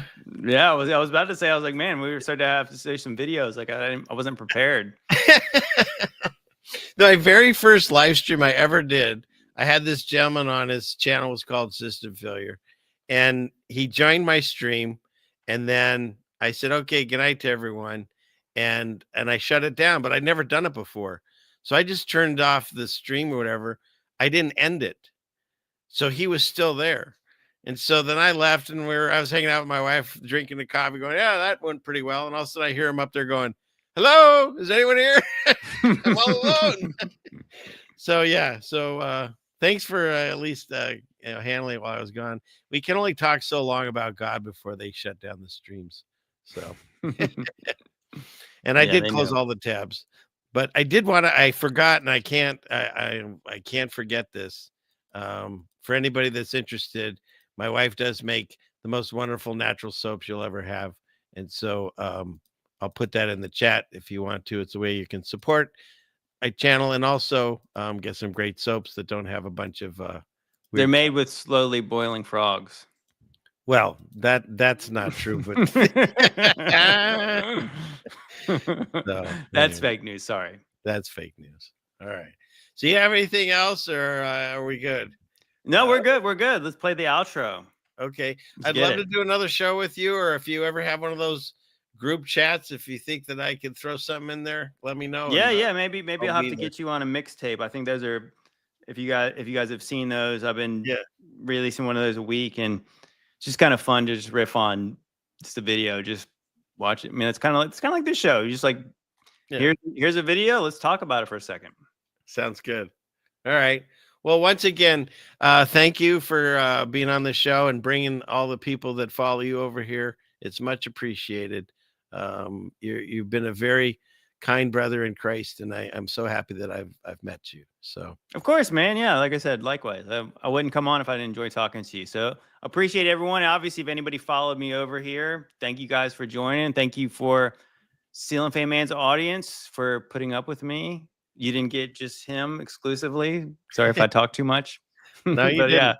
And you can have this if you want to play it ever over there. You're welcome to. Okay, of course. Yeah, man. So, okay.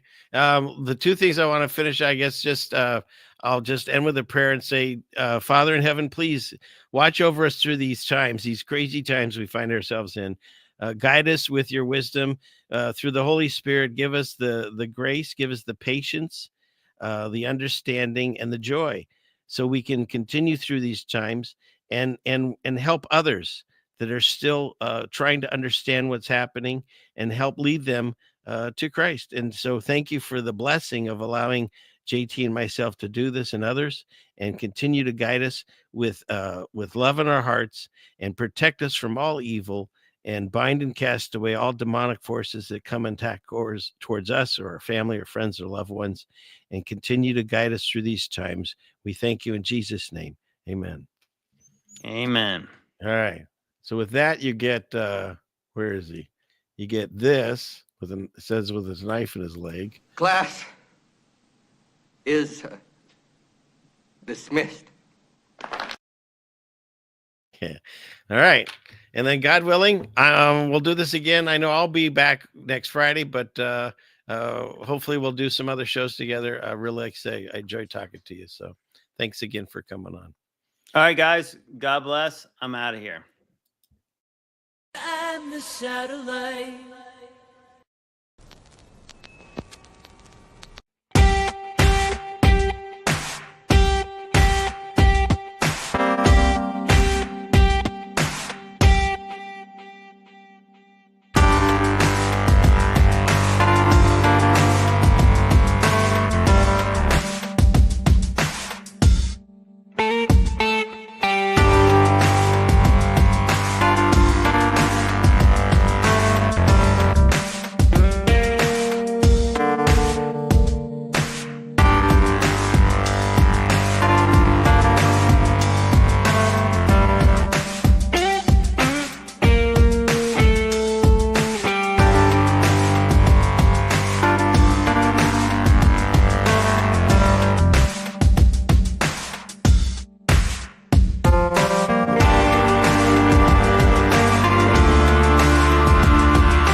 500 years ago, everybody knew the Earth was flat.